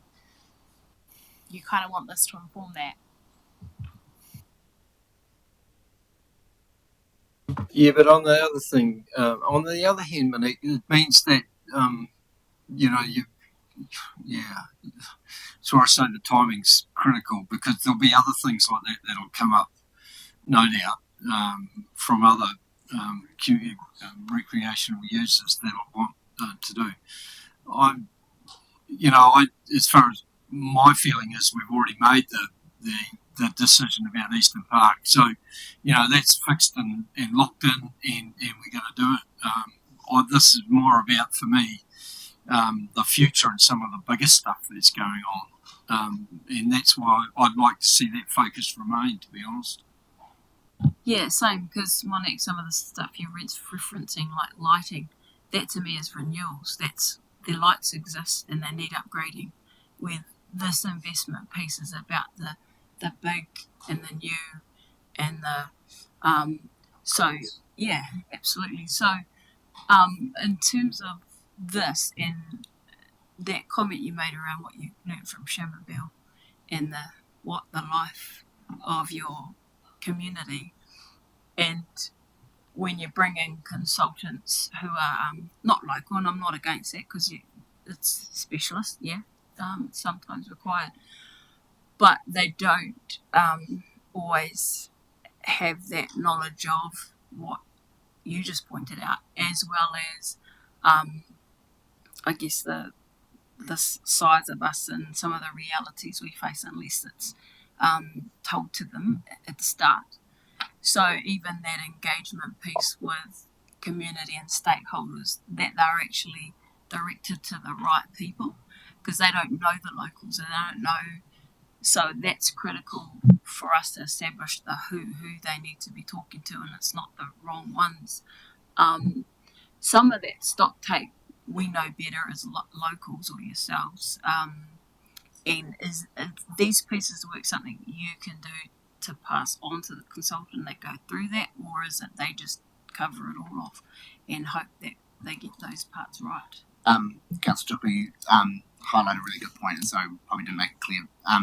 In that, whilst the consultant would be onboarded, both Lacey and myself would be working very closely with the consultant, along with our parks and property team, our community facilities and services team, to do that exact piece, that engagement piece and connecting. So whilst we haven't defined exactly what that engagement looks like, we know that working in our own communities, we're going to get that rich data and that rich information we need. So I suppose the consultant piece is more that strategic, higher level. Once we gather all that data and information, helping pull it together and see what other areas are doing and get that expert piece. So yes, take your point, but and that our role is to make sure that it's that grassroots community engagement happens with the right people. Councillor Grimstone.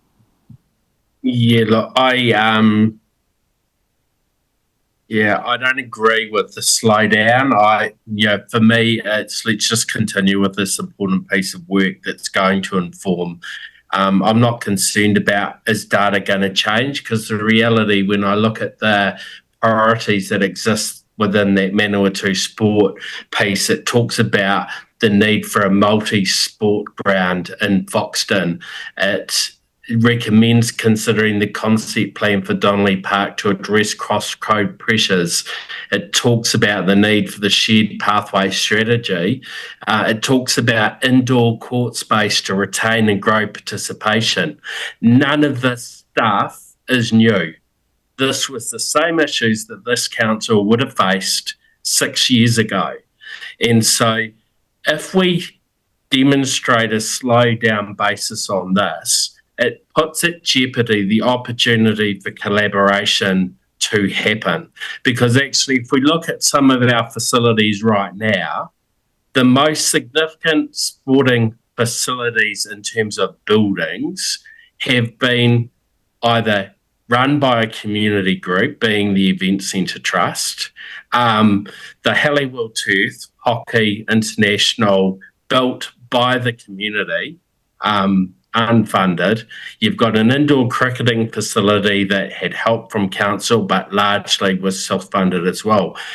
You've got community and sporting organisations looking to progress what they need to do, and by council not being in a position to be clear on where it wants to invest, it does put at risk those opportunities to collaborate and source those external funding opportunities. So I think just continue on the pathway that you have with the timeframe you have. The data isn't going to change any different from the data was 5 years ago. Yeah, I agree. Totally support that for all the reasons you outlined. The other point I wanted to make was Sam's point around the difference with aquatics and Dolly Parks and the wider recreational stuff, I guess, because we do have more control over that. So does the plan need to differentiate that in any way? I'm probably just pondering rather than asking a direct question, or is the aquatics separate from that, or is it all one sort of? Yeah, I'm not explaining that well, but I think you get the gist of what I'm talking about. I think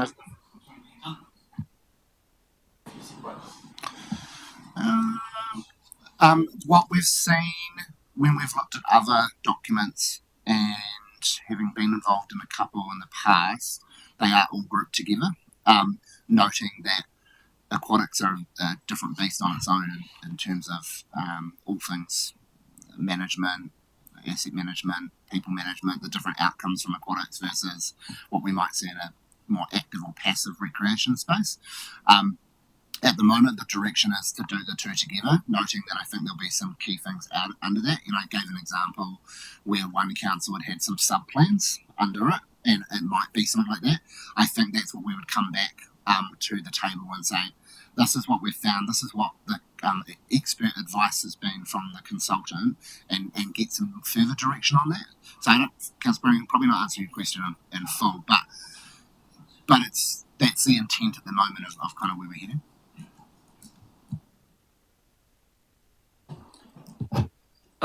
Clint, I wasn't sort of necessarily saying slow down the process. What I want to ensure is that our investment decisions are aligned with what is going to be in a pretty critical, another LTP.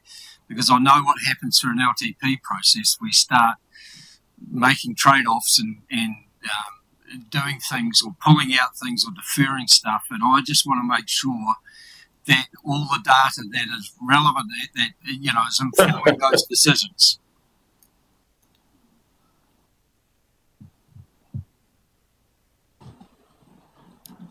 Okay.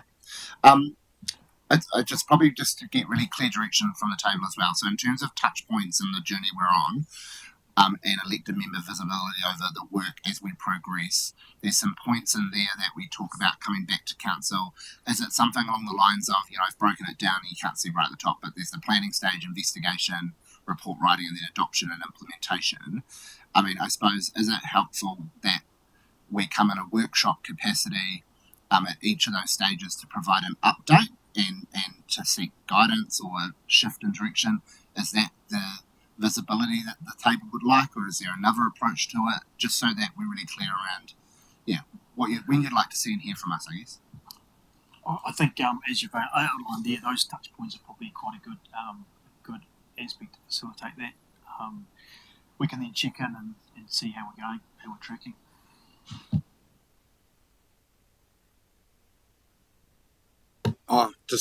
Sorry, I'm going to take you back a little tiny bit. I just wanted to go back to some of the principles actually, because I don't entirely support the principles in there. Well, I don't actually at all. For me, it's about why am I interested in this piece of work? Because it's about people, it's about community well-being, it's about connectivity, and it's actually about activating and motivating our people to get out there and be healthier and happier and using our facilities to do. So that's where my principles sit, not with growth and other things. But I actually just wanted to touch on what we don't talk about is things like our water sports and our water recreation and stuff. So, we've just had kayaking gold medal Olympians and rowers, and I'm thinking about Fox and Wakahama that is just established and the use of a river loop, and then all those other things. So we're talking about recreation, we're talking about things. So where do they, if anything, fit into any of this? Because it's just a question. Where does that activity sit? That's, for me, still a part we're not thinking about. How do we activate those spaces? Beaches. Yeah. Anyway, just a part. Thought I'd throw it in the mix.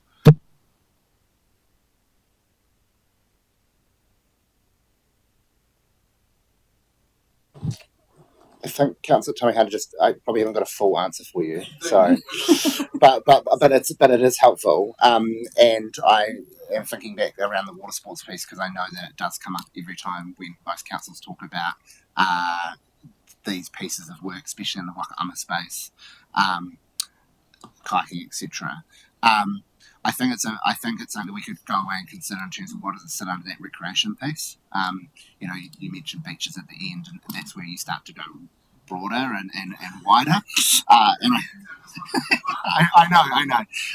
But I think we'll go away and look at what that sits under the recreation piece, because to be completely honest with you, knowing other councils that have gone on this journey, it's the exact same corridor that's popped up.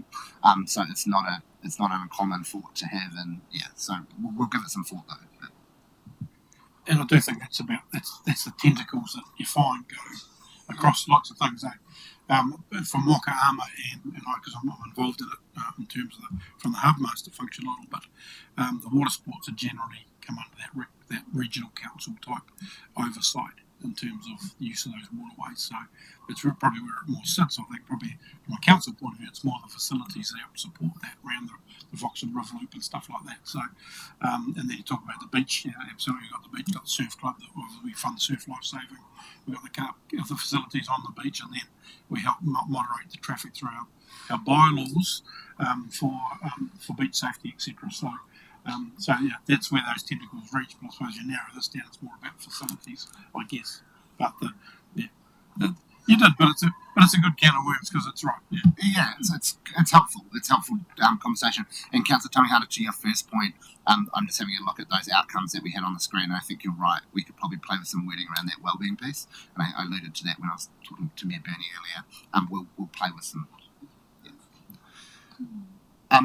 We did have another question screen, but I think if there's any other questions in general. Just one. I think, that was really good, the recreational strategic investment plan. But sub to that, or off to the side somewhere, and I'm raising it because both Jonathan and Clint have referenced shared pathways, and we know what NZTA have done with that in the roading space. However, there's been a high priority, but at some point that there was a shared pathway strategy, a document of its own, and we needed to prioritise which pathways we would either connect or which ones linked up to, this is district wide. There was a group for that and it fell away. And I think, even though we perhaps can't put all the sort of funds into it right now, there will come a time where things change again and money's available, that should be ready. I think something needs to happen between times too, so we're not sort of, and then like Jonathan said, there might be funding available. If it's not NZTA, it might be another department he was talking about.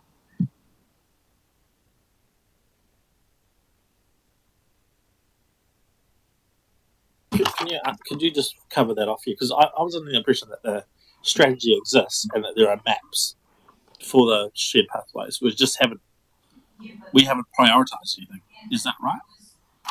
Alignment, which is why we did the Oho School Horowhenua east side, and we brought that forward through a process, because where they were going to get one instead of Oho, wasn't, that wasn't the community's aspiration and priority at the time. So it's just, that was an example of that strategy is out of whack with what actually is preferred around our places and spaces. Just in response to that, it's my understanding that the shared pathway strategy sits within the land transport team because of that NZTA funding that was available. But it's something that we will go back and consider and how it fits in with this. And obviously, as we work in with that team around this whole piece.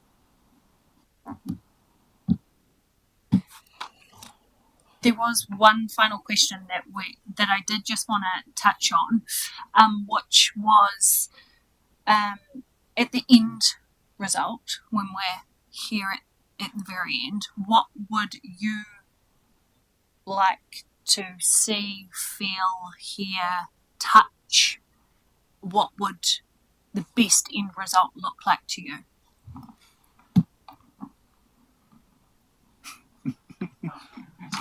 Sorry. So it probably looks different for the aquatics versus the wider stuff. So for aquatics, there's definitely a first decision point around options. What options do you want us to go away and investigate further, spend money on designers, consultants, whatever to look at? Because that's about ruling stuff out, in my opinion, and then it's narrowing the field, and then there's a final decision ahead of the LTP around what does the actual option look like, what's the costing, all that kind of stuff. With the other stuff, I think it's more about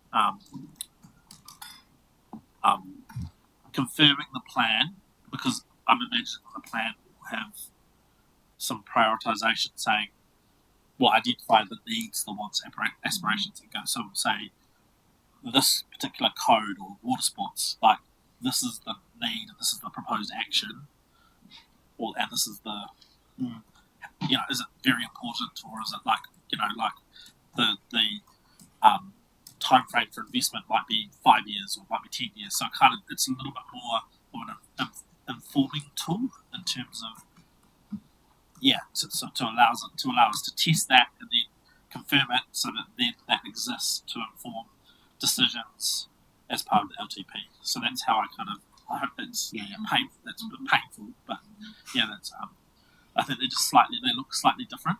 Yeah.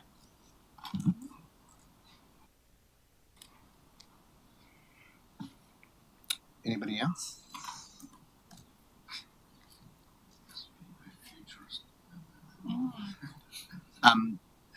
Cool. Well, there's nothing else from us, unless there's any lasting questions. But that's been really helpful. Both Lacey and I have taken a lot of notes that we'll be able to help pull together some pieces. So we'll now get off to start pulling that together, what the project brief looks like, and start to engage with a consultant to start that process. So thank you.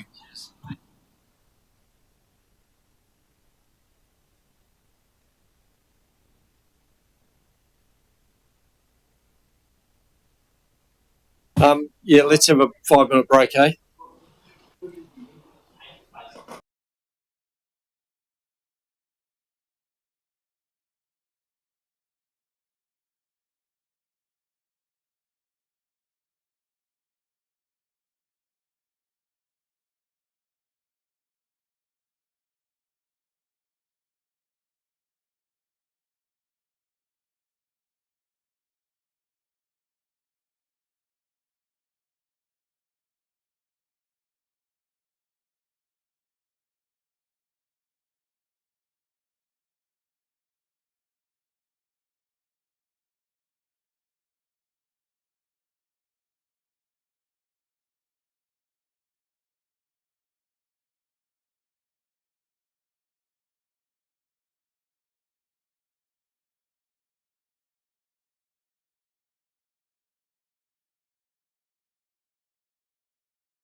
Is everyone back? Looks like it. Just Nina.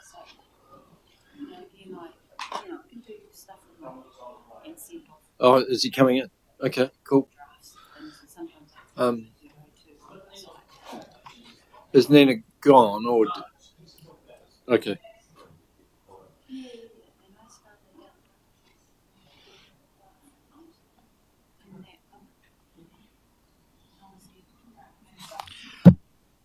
Yes. Okay. Kia ora koutou. Lovely to see you all. So I don't expect that you will be able to read that on the screen, hence why you've got a copy of it in front of you. But the purpose of this workshop is not to talk about, well, you're welcome to if you want to, but it's not intended to talk about the ins and outs of the new water services reform legislation or necessarily the ins and outs of the options that we're considering, but just to really give you a high level feel for the program ahead of us and the decisions that you as governors are going to need to be making in the coming months. I was really keen to do this today so that there's no surprises when big decisions start landing with council starting on the 27th of November, but also so that you can start to see the importance of engaging in the opportunities that have been presented to elected members to, I suppose, understand the options and what that means for us. So I'm going to take you through the program, but before I do, I just want to emphasise a couple of things. We're in a really privileged but challenging position because we have options. And so for a number of councils around New Zealand, they don't have any options except for status quo and their neighbouring grouping. But we're in this position where we've got choices, and because of those choices, it's requiring a whole lot of additional heavy lifting from the organisation to make sure that we're across those choices, and of course that we're supporting you as elected members when it comes to some decisions around how you're going to weigh up those choices. And some of those choices have really formal constructs around them. So for example, Wellington, we've signed an MOU. There's a regional advisory oversight group that Mayor Bernie represents us on, alternate Councillor Tukapua. There's a powerhouse of people sitting behind that, contributing to a piece of work. And then likewise, the Horizons work, there is a similar but different construct. But then within that, obviously other options are falling out, and some of them don't have such a formal construct sitting behind it. And so an example I would use is one of the options we are now modelling is a Horowhenua, Kapiti, Palmerston North, Manawatu option. And that's not been through any kind of formal process to come up with that option. That's literally some conversations between a couple of chief executives where we're reading the room, we're seeing some options or not, and we're wanting to make sure that when we come to you with your range of options, we've already assessed some of the things that you might say, well, what about this or what about that? And again, the other challenging bit is that the decision-making process doesn't, in terms of the legislation that we operate under, doesn't allow for a process whereby you know what Kapiti decides or Kapiti knows what we decide before those decisions are made. And so what we're trying to do is build a process that allows us to know as much as we can, but it is an imperfect process, and that doesn't avoid the decisions that you're going to need to make in order for us to meet our responsibilities.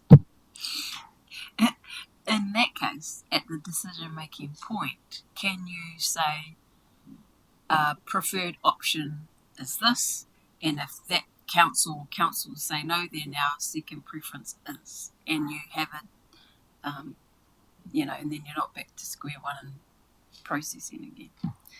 Absolutely, and that's why when I'll talk a little bit more about the decision on the 27th of November versus the decision on the 9th of May next year, and how those two decisions might look and feel different as we work through this filtering options out.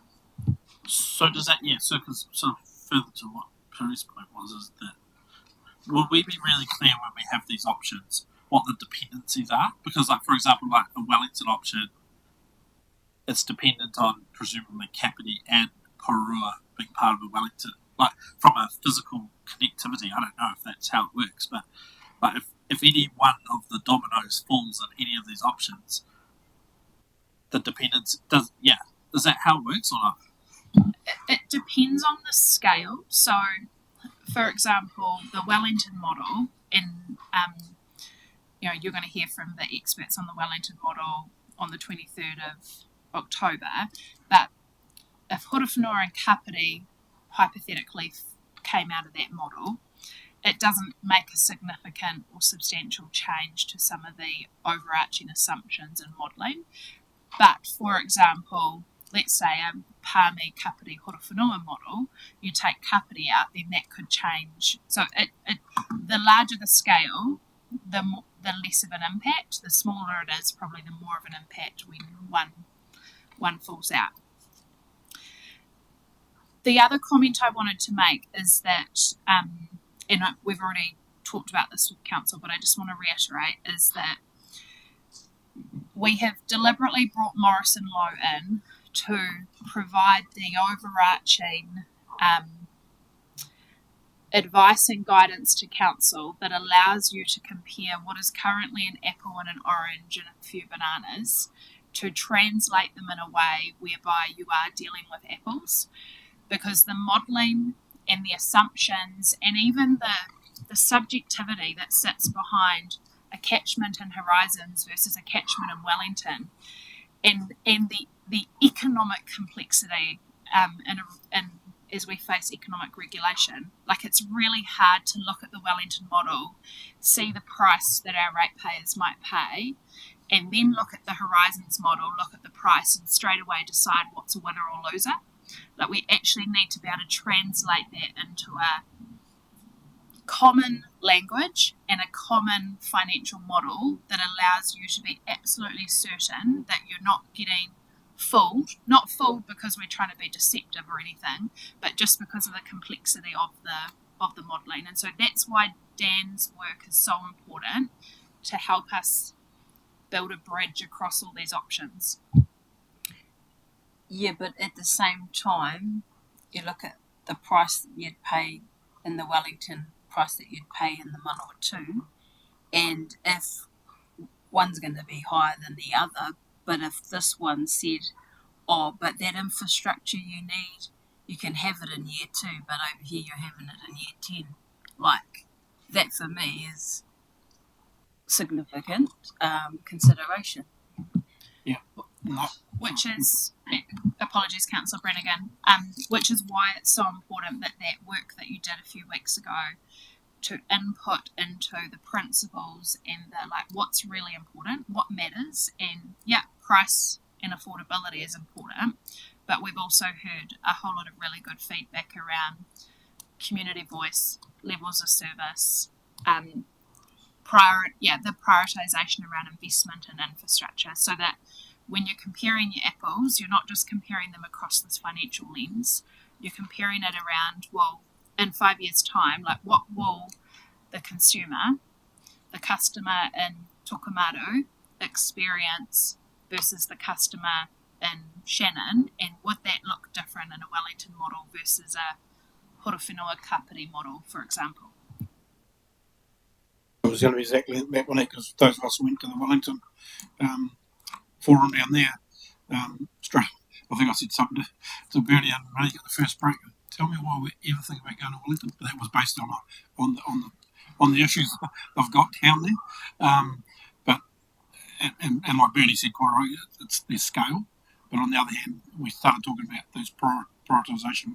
What's the chance of, in that big model, or any model for that, for instance, of the little issue of Tokomaru ever getting fixed if you're in that big big scale. So that's the stuff that I'm really keen to try to understand over and above, not just the financial. Because And look, they're well aware of those issues, and are considering them. But I think there's probably the major consideration in Wellington is the financial investment required. One, for catch up, and then future. And then Horizons is more about the scale of the region in terms of how big it is and whether we can actually, operate a model that is comfortable for everybody. So there's so many balls flying in the air in each one. You'll be a lot more. What did you say, Monique? The Wellington guys are coming in the middle of October. You'll be a lot more up to date, and so the information that they've got there is pretty good. But the message is loud and clear from the minister and from other people that economies of scale should be a critical decision making almost in terms of where you go. So do you want me to walk you through the decision-making journey and just stop me at any point, and then I've got some particular questions I'm keen to hear your feedback on. So there's been some engagement to date. We've had a couple of workshops at this table, and there's obviously been the Wellington elected member information session. We will continue to work really hard where those elected members can't attend some of those regional based sessions to make sure that we're distributing the information, both the presentations and kind of my summation of the situation. So we'll keep doing that. This Friday we've got a similar exercise in Fielding, which is the gathering of the elected members for the Manawatu Wanganui region. And then we kind of go into a series of, between now and the 27th of November, a good kind of 7 workshops with council. Now, some of those workshops will be led and driven by Morrison Lowe and the council team around the bridge that we're building, all of the options that we're considering. So a reminder, those options are Wellington, Horizons, Status Quo, Horowhenua Kapiti, Pāmi, Horowhenua Kapiti, Pāmi Manawatu, and a Consumer Power Trust Horowhenua Kapiti model. So we're testing the two. There's both the CCO, but also the Consumer Trust model. And in between those times, you'll also start to see some different faces. So the Wellington team will come and do a presentation about the Wellington model. The Horizons team will come and do a presentation about the Manawatu Wanganui model. There's also some regional iwi hui being organised, but parallel to this, we also need to continue our direct engagement with our iwi partners. We're really clear. We heard some feedback from councillors a couple of weeks ago about making sure there's an opportunity for KCDC and HDC elected members to get into a room before that 27th of November. No doubt, as you start to see some more material, start seeing how some of these options are being framed up, what we need from you is really clear guidance around that. I think we need to do this, or we need to get into a room with these people, because it's really important that come the 27th of November, you've felt like not just you've had the opportunity to be in the room with the Wellington elected members and the Kapiti elected members and the Horizons elected members. It might be that there's an electorate conversation. There's probably going to be a number of conversations we're going to have to build into between now and the 27th of November. The decision on the 27th of November is not to say this is where we're going. So it's not for you to say our water services delivery plan will be a CCO with XYZ. But what you are going to need to do on the 27th of November is rule some options out. You're going to need to take your long list and put it into a short list. Now, that short list ideally would be no more than 2 options.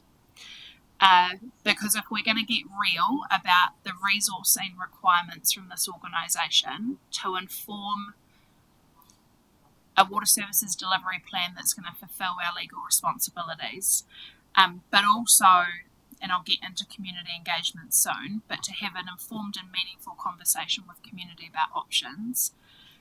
The more options we have, the less practical it is that we're going to be able to achieve that without a significant injection in resourcing.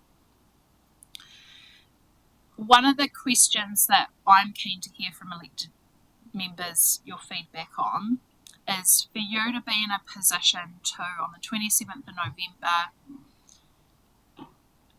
by the way, most Wellington councils are making this decision in October. I've been really clear we're not going earlier than 27th of November because you need to see the other options model. Assume that as officers we provide you robust advice, you've got all the data, there's no holes or questions about that. What conversation do you need to have had with your community for you to strike some options out? The legislation does not require you to talk to community. This feels like something that's pretty big and meaty, but we've got a pretty short time frame. Is there an appetite to do a similar, like it's a totally different issue, so I don't want to compare the issues, but if you think about the work that we were able to do at quite short notice to have the conversation with community about Māori wards and their views on that, would you like to see some form of touch point with community ahead of that decision on the 27th of November, acknowledging the complexity of this and that you're going to have the privilege and benefit, as you would because you're the decision makers, to have about 12 workshops between now and that date? So for me, I think it's and you touched on the complexity of this is massive and hard enough, I guess, for us who are in the coalface here to get our heads around it. I guess the answer, the question to the community should be not, I think, who we go with. It should be what's important to the community. And if we can frame that in a reasonable way in a short space of time, I'm happy to do that. But I'm not going to ask my community who we should go with because that's a big long conversation. They're going to need to get a lot of information to make a view on that. So that's right. Just for me, I'm probably similar. I think just an online forum, even the opportunity maybe for a few people to present on a bit of a submission, maybe if they felt quite strongly around it. But I don't think I would be around the actual decision on where to go, but it's more around the information and what's important, as a values or whatever that's important to them, for us, to make that wider decision, I think, because, you're probably going down rabbit holes if you're getting down to people that don't necessarily have all the information around making those final decisions around location or who to go with and who not to go with. Look, just briefly for me, I'm on the same page. This is a classic case where we're elected to make decisions because of the wealth of information that informs that decision. There needs to be some opportunity, and the Māori ward model, I think, is quite good because there will be people within our community who really have expertise around this and who want to talk, and I just like the idea of that 1 hour or whatever where they can come and talk to us and have a chance face to face with Q&A around it. So that would be the only sort of qualification I'd put around it, but the emphasis on this occasion has to be representative democracy where we're elected for our ability to make the decision. I agree with the sentiment shared, and it's quite neat that this council wants to go and talk to their community, even though we're not required to. Look, really simple for me, it's just asking our community whether they prefer a CCO or a consumer trust model, and then we explain to them what they are. I don't think you need to ask any more than that because the rest of it's BAU that we have to deliver accordingly to a time frame and a legislation. So it's really what is the two models we're looking at I don't think we need to be really complex around them. We don't need to explain the different councils we might have to or not have to. I think they just need to understand what a CCO is and what a consumer trust is and what's the model that suits this community. That's what it is for me. Yeah, I guess we're going to ask if the questions that you ask will be around what we've already raised. And I guess one's cost, finance, two's the prioritisation. How would we be prioritised in terms of a big CCO, a big conglomerate type thing, and any other questions. So frame questions that people can perhaps rank in order of what's important to them. Yeah, and I was just going to touch even on the privatisation one too, Ross, because someone's going to ask that question. And they were very clear, weren't they, to us in Wellington, that there's no means for privatisation, so that's a positive thing. I think this is not really like a Mary Ward decision, because that was a yes or no decision, which is quite easy to make for a lot of people. But this is a hell of a lot more complex. And the first question they're going to ask, are my rates going to go up? So unless we're ready for that conversation, I'm a bit less reluctant to go out to the community, because as we've seen with, we did 8 months of consultation around long-term plan, and we tried to explain rates increases, and most of them didn't understand it until they saw their rates bill. And I'm sort of worried that will just, I can understand the priorities. Getting, is affordability the number one priority? Is, service delivery and all those sorts of things? Sure, rank those sort of things, because they might help us inform our decision. But to try and break down the options or whatever, unless we've got that full sort of information and data ahead of us, I think, like David says, we're the ones that have been tasked with making that decision, and I think that's far greater than engaging with our community in terms of that, although we need to do at some level. Yeah. Just to reply. What I was thinking about before was somewhere in the mix for people who have a passion or a depth of knowledge in the community to come and talk to us, a 1 hour slot for people who want to come along. It was simply putting that into the mix. So that, I guess that was a reference to the Murray, because that was what that was about. It was come and talk to us if you want to. So it's just including that little bit as part of a mix, really. That's all I was getting at. But yeah, at the end of the day, I think we're all pretty much on the same page. Yeah, so what I'm hearing is, yes, like we want to give our community an opportunity to give us guidance about what are the things that really matter. And as elected members, you've set, and I don't have it visually for you to see, but you'll recall those things that Dan took you through around affordability, level of service, community voice, and I think that idea of getting community to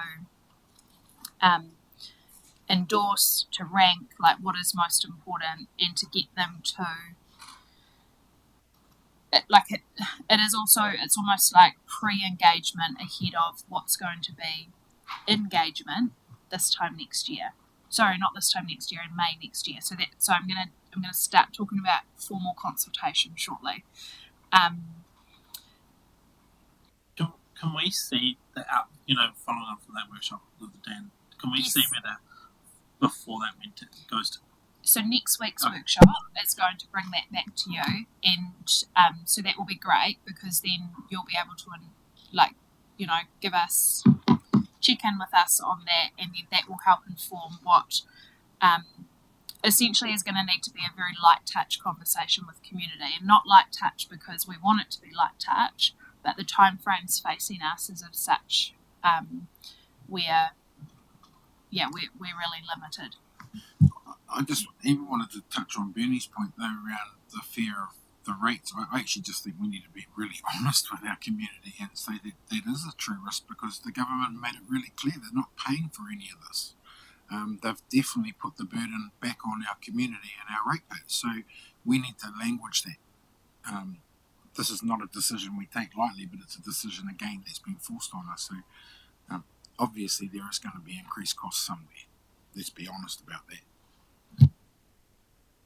The sense I get from talking to my colleagues, I'm not sure that any of the Wellington councils would look to do any pre-engagement ahead of their decision, but I do get a sense that our colleagues in Manawatu are going to look to do something, and so we'll certainly look to leverage and ensure that we want to be smart with our resources, right? And so how we can make sure that we can work in with others, and likewise, I'll check in with Darren, and if Kapiti are interested in doing some pre-engagement, again, there's opportunities to make sure that our language is similar. Yeah. So 27th of November is when you would be saying no to some particular options, yes to some other particular options. It may be when you're identifying what your preferred option is. In order to then give us as officers confidence around where we put our energy to inform the development of the water services delivery plan, which essentially we'll need to build over December, January and February, to have in a draft format to then inform this community consultation process that may be required. So when I use the word may be required, the legislation is framed in a way where the establishment of a water services CCO isn't bound to the same legal requirements that councils would normally be bound to in establishing any other CCO. There's some statutory relief.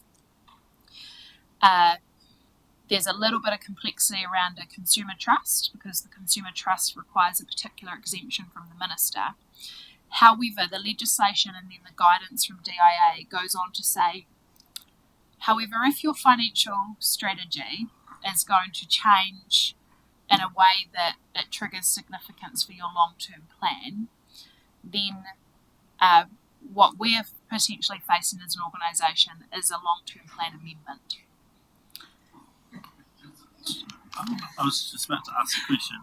So at the moment, when would we make the decision about whether to do an annual plan or not? Ordinarily, Yes. if this wasn't.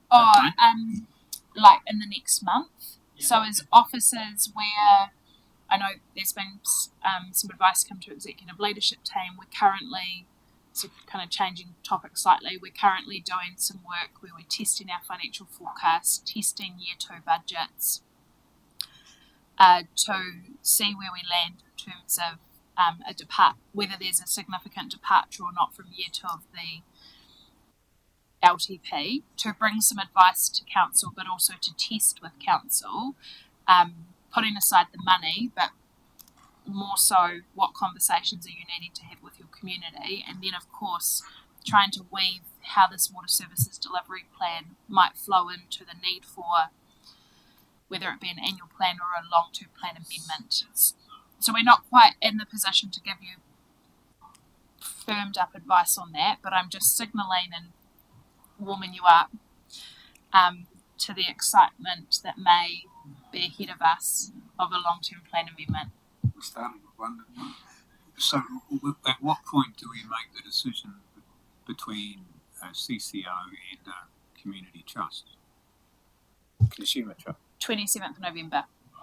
Or again, without predetermining kind of your smorgasbord of options, Councillor Barker, is on the 27th of November, you might be ruling out every option except the status quo Kapiti Horowhenua CCO, Kapiti Horowhenua Consumer Trust. I'm not saying that's where you will go, but and we need to make sure we're giving you really good advice about, well, what's the pros and cons of keeping 2 options in that are kind of the same, except it just depends on the governance or legal model, or are you better to choose one or the other now? And that's why, if there's any purpose of today's workshop. It's to prepare you all for what is going to be a marathon of conversations between now and 27th of November. And governance, you mean appointed or elected? Is the difference between those two? Right. Monique, do you expect the bill in December to influence anything here? I mean, we're sort of treading water, aren't we, in terms of understanding, because that may have an impact on our decision, yet we don't know any detail. Look, I think we're all eagerly awaiting the parameters of economic regulation. And, yeah, do I think it significantly changes the role that you've got to play by the end of November in shortlisting options? No. If it was to, like, the nerdy me is really interested in that bill, because when you match up that economic regulation piece with the announcement from the government that they may be introducing rates capping on non-core services, it's when you start to think about how those two marry up. So you don't just have economic regulation, you've then got essentially regulation on all of your other council services, and how that's more a form and function conversation around our future as an organisation.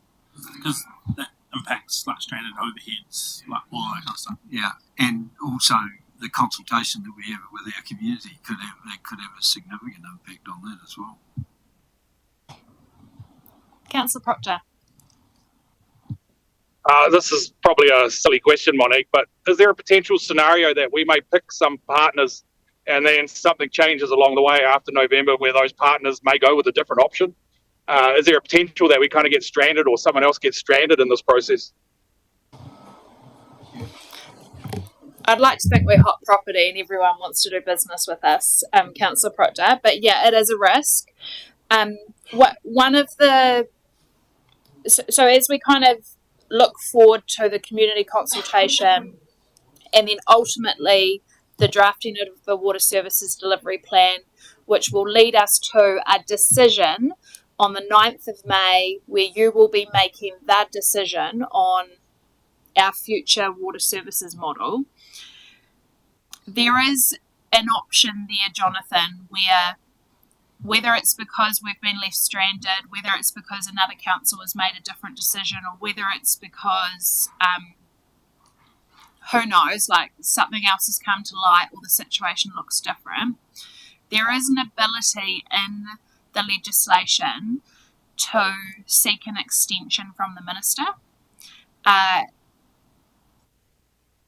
so what I'm signalling is that it's really important that we do the mahi to get to the timeframes that the government expects of us. But I also do get the sense that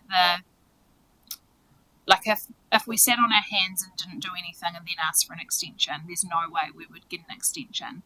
But if we find ourselves in that situation, Councillor Proctor, then I think that there is a statutory provision for more time if it was needed.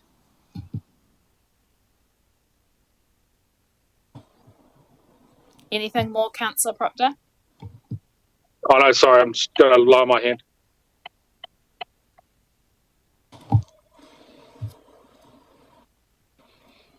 And so as we go through the course of the next few months, they'll and as this becomes a little bit more clearer how it's all going to play out, obviously we'll be wanting to get guidance from elected members once we know how it's going to link in with a long-term plan amendment or not, or an annual plan or not, is then what does that conversation with community early next year look around our preferred option in order to get to a point where you have to make a decision.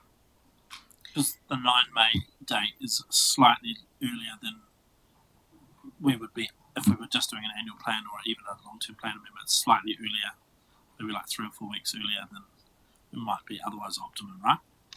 Yeah, and so part of this is about how does it link into our annual plan, long-term plan, but also the time frames. Like we always said during 2024. Now, the reality is we actually have until June 25. We actually have until September 2025, and that's because the government ended up introducing the legislation a little bit later than they said they would. And so it was always 12 months from the time the legislation was introduced. And as you saw through the extensive time and energy we put into the former water reform program, like there's a whole lot of operational impact in terms of transitioning your organisation to a new entity, whatever that's going to look like and whenever that happens. So that's on our mind as well.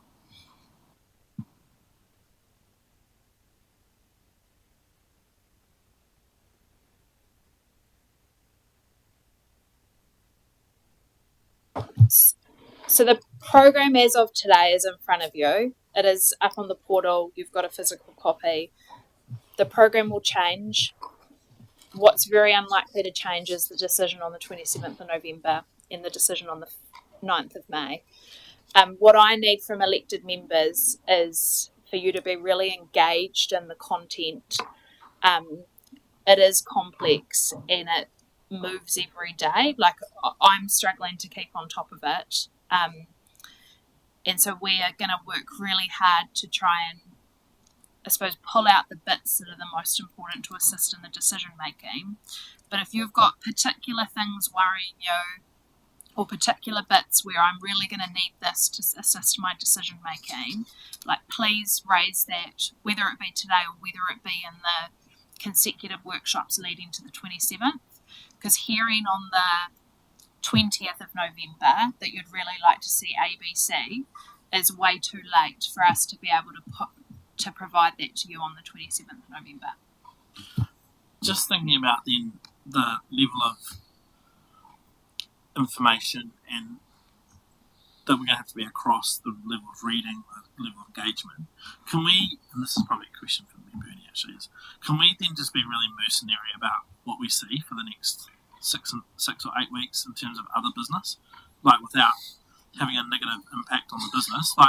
Like honestly, like it's almost like having to turn the tap off on some other stuff to go, if we want to make really, really good decisions around this, then trying to minimise the other stuff that's on the radar just means that we can optimise and use the Wednesdays in a better way as well. I mean, I don't know if that's possible, but just yeah, there's some other important decisions over the next few months. There are some big agenda items coming on the 30th of October and the 27th of November. What I'm hearing from you is let's make sure that if it doesn't align with our top 10 priorities, then it might need to take a back seat. But I don't think it's an option for us to slow down on some of the other pieces of work that, as a council, you've said is really important.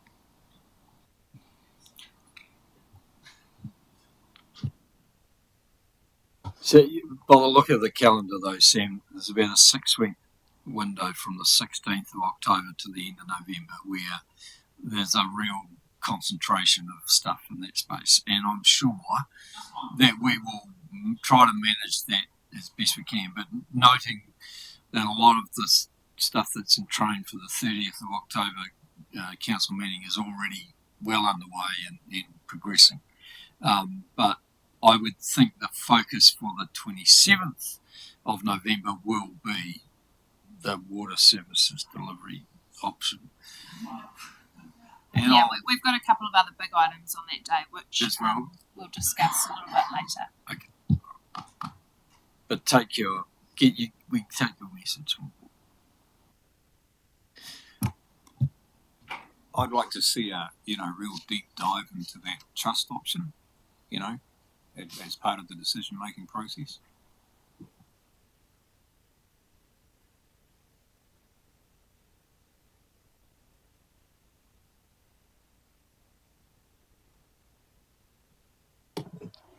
So I'll support that, and the earlier piece around not required to engage with the community at this stage, but there's a willingness here. I definitely support that, and it is complex, but if we just stuck to some of the core pieces, and like Ross said, not about who, but the what and the how. Like there's the I don't know if this might be a rabbit hole, but that whole idea, and this is the difference between the CCO and the consumer trust, is around that shareholding and how councils will own it, but separate from it. And then, well, I know this is usually a lot of feedback, when we're about to sell assets or dispose of lands, etc. There's always this sense of we're losing something. And in this case, it's like the balance sheet separation is necessary, but we won't get the true value in that transaction. We give over all ownership of the asset or control of it, and it might be worth 200 million, but the debt's only 100. So there's that. We have to accept that the difference of an extra $100 million loss, or the public do, giving it over to whoever's now in charge. And that's the point to make when it's about local voice lost, or determining what they can get where and when they've given so much. That's all.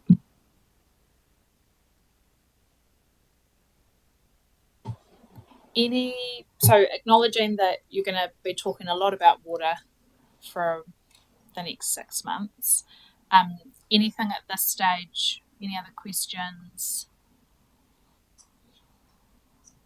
In reminding ourselves this is one of our top 10 priorities, so it's appropriate we're talking about it and putting the energy. Is there any analysis around, and maybe it's more of a, and it doesn't necessarily matter who, but if you go with 1 or 3 versus if you go with 10, it's in practicality, you work through these. You join a model and you go with it, and it's harder to get out of the bigger one than it is to add on to a bigger one later. Like if you start small and you can attach yourself like There's some really interesting research and case studies, particularly Scottish Water and Tasmania, so Taswater, around so in Taswater, like they kind of started in the way that councils are now going, which is they went into smaller entities, and then it's actually all ended up into one entity. I'm not across any analysis around kind of the pros and cons of 1, 3, 7, 10, but there's obviously a whole lot of research around economies of scale. And there's always been the school of thought or conversation about you needed 500,000 people. Interesting though, I've heard the Minister of Local Government talk about 100 to 150,000 people. It was described as an option. So I'm not saying that that's our rule of thumb, but he might have said 150,000. But yeah, we need to test. We need to test that around economies of scale, and of course, we need to test it in the realm of economic regulation. And I'm not picking, but if Wellington Water essentially was a collective of councils in that model, and it has proven to not be good. They still have waterfalls, pipes bursting 24/7. So if it didn't work, then why not? And what makes this different? Like, what are they effectively gonna get right that they didn't in the scale they had? And the government's response to that will be because councils were still controlling it, because councillors were still appointed, and hence why the CCO model, as has been written in the new legislation, is to separate it from elected members and enable and empower professional boards. That was not me giving an opinion, that was me telling you what people say. I've just got a separate question from all that discussion. Just about the plan here and the process we're going through. I was just wondering if there's anything we can do to be a bit more adaptive through this process in terms of our decision making, in the sense of, I don't know, as options and information comes in, we as a group have a spreadsheet that sort of prioritises them or puts feedback on them, or almost like having a live tracker of what the priorities might be through this process, which might help our decision. It's not really been done before, I think, in councils.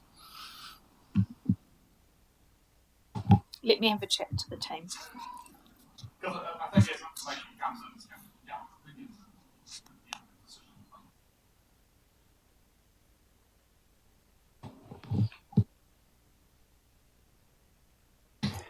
Just following on from what you were saying before, Piri, one of the messages that has come from some of the experts, especially in Wellington, is don't sit back and not make a decision. So, let's wait 2 or 3 years before we decide where we want to go.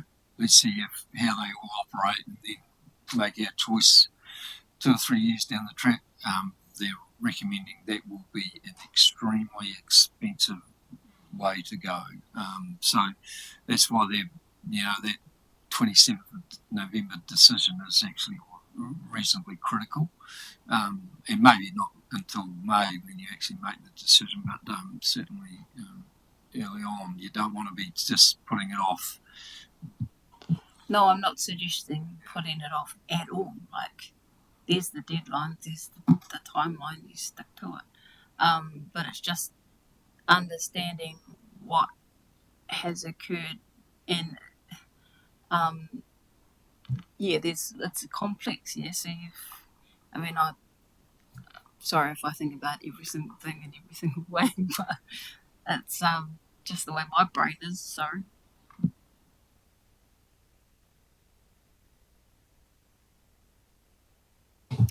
That was all from me, Mayor Burney. Just probably the other thing that I would mention that is not on here because it's not specific to the Water Services Delivery Plan, but it is quite a big deal, and is just noting that come 1st of November, Three Waters is in-house, and we're on track to deliver that, but just reminding council not trying to estimate the significance of the work to get us there, which we're on track to deliver, and looking forward to. And Monica, I was just going to mention, I think I said last week though about those webinars that are available on site. So I don't know whether people are attending them, but it'd be good to just be kept updated if we can when new ones are coming online. Because I've got good value out of attending those as well as. Yeah, no, that's a good point. And Amy is certainly distributing them to elected members. But what we'll also do is that, because even just internally, like, we're making sure that, so for example, Jacinta attended one, she's summarised it and she's distributed it to us, which meant then I didn't need to attend the webinar. So we'll make sure that we're doing that with elected members as well, because there is some detail coming out that, particularly around LGFA and the funding regime that's going to sit behind this, that is very important we understand and think carefully about.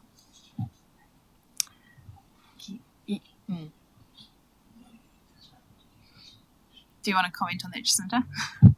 I think it's still being refined. The general concept of being able to borrow a significantly larger amount is still the same, but the intricacies of it are changing a little bit. But the LGFA Mark Butcher is featuring in the regular presentations and discussions that we have, so we're getting really good information on that side.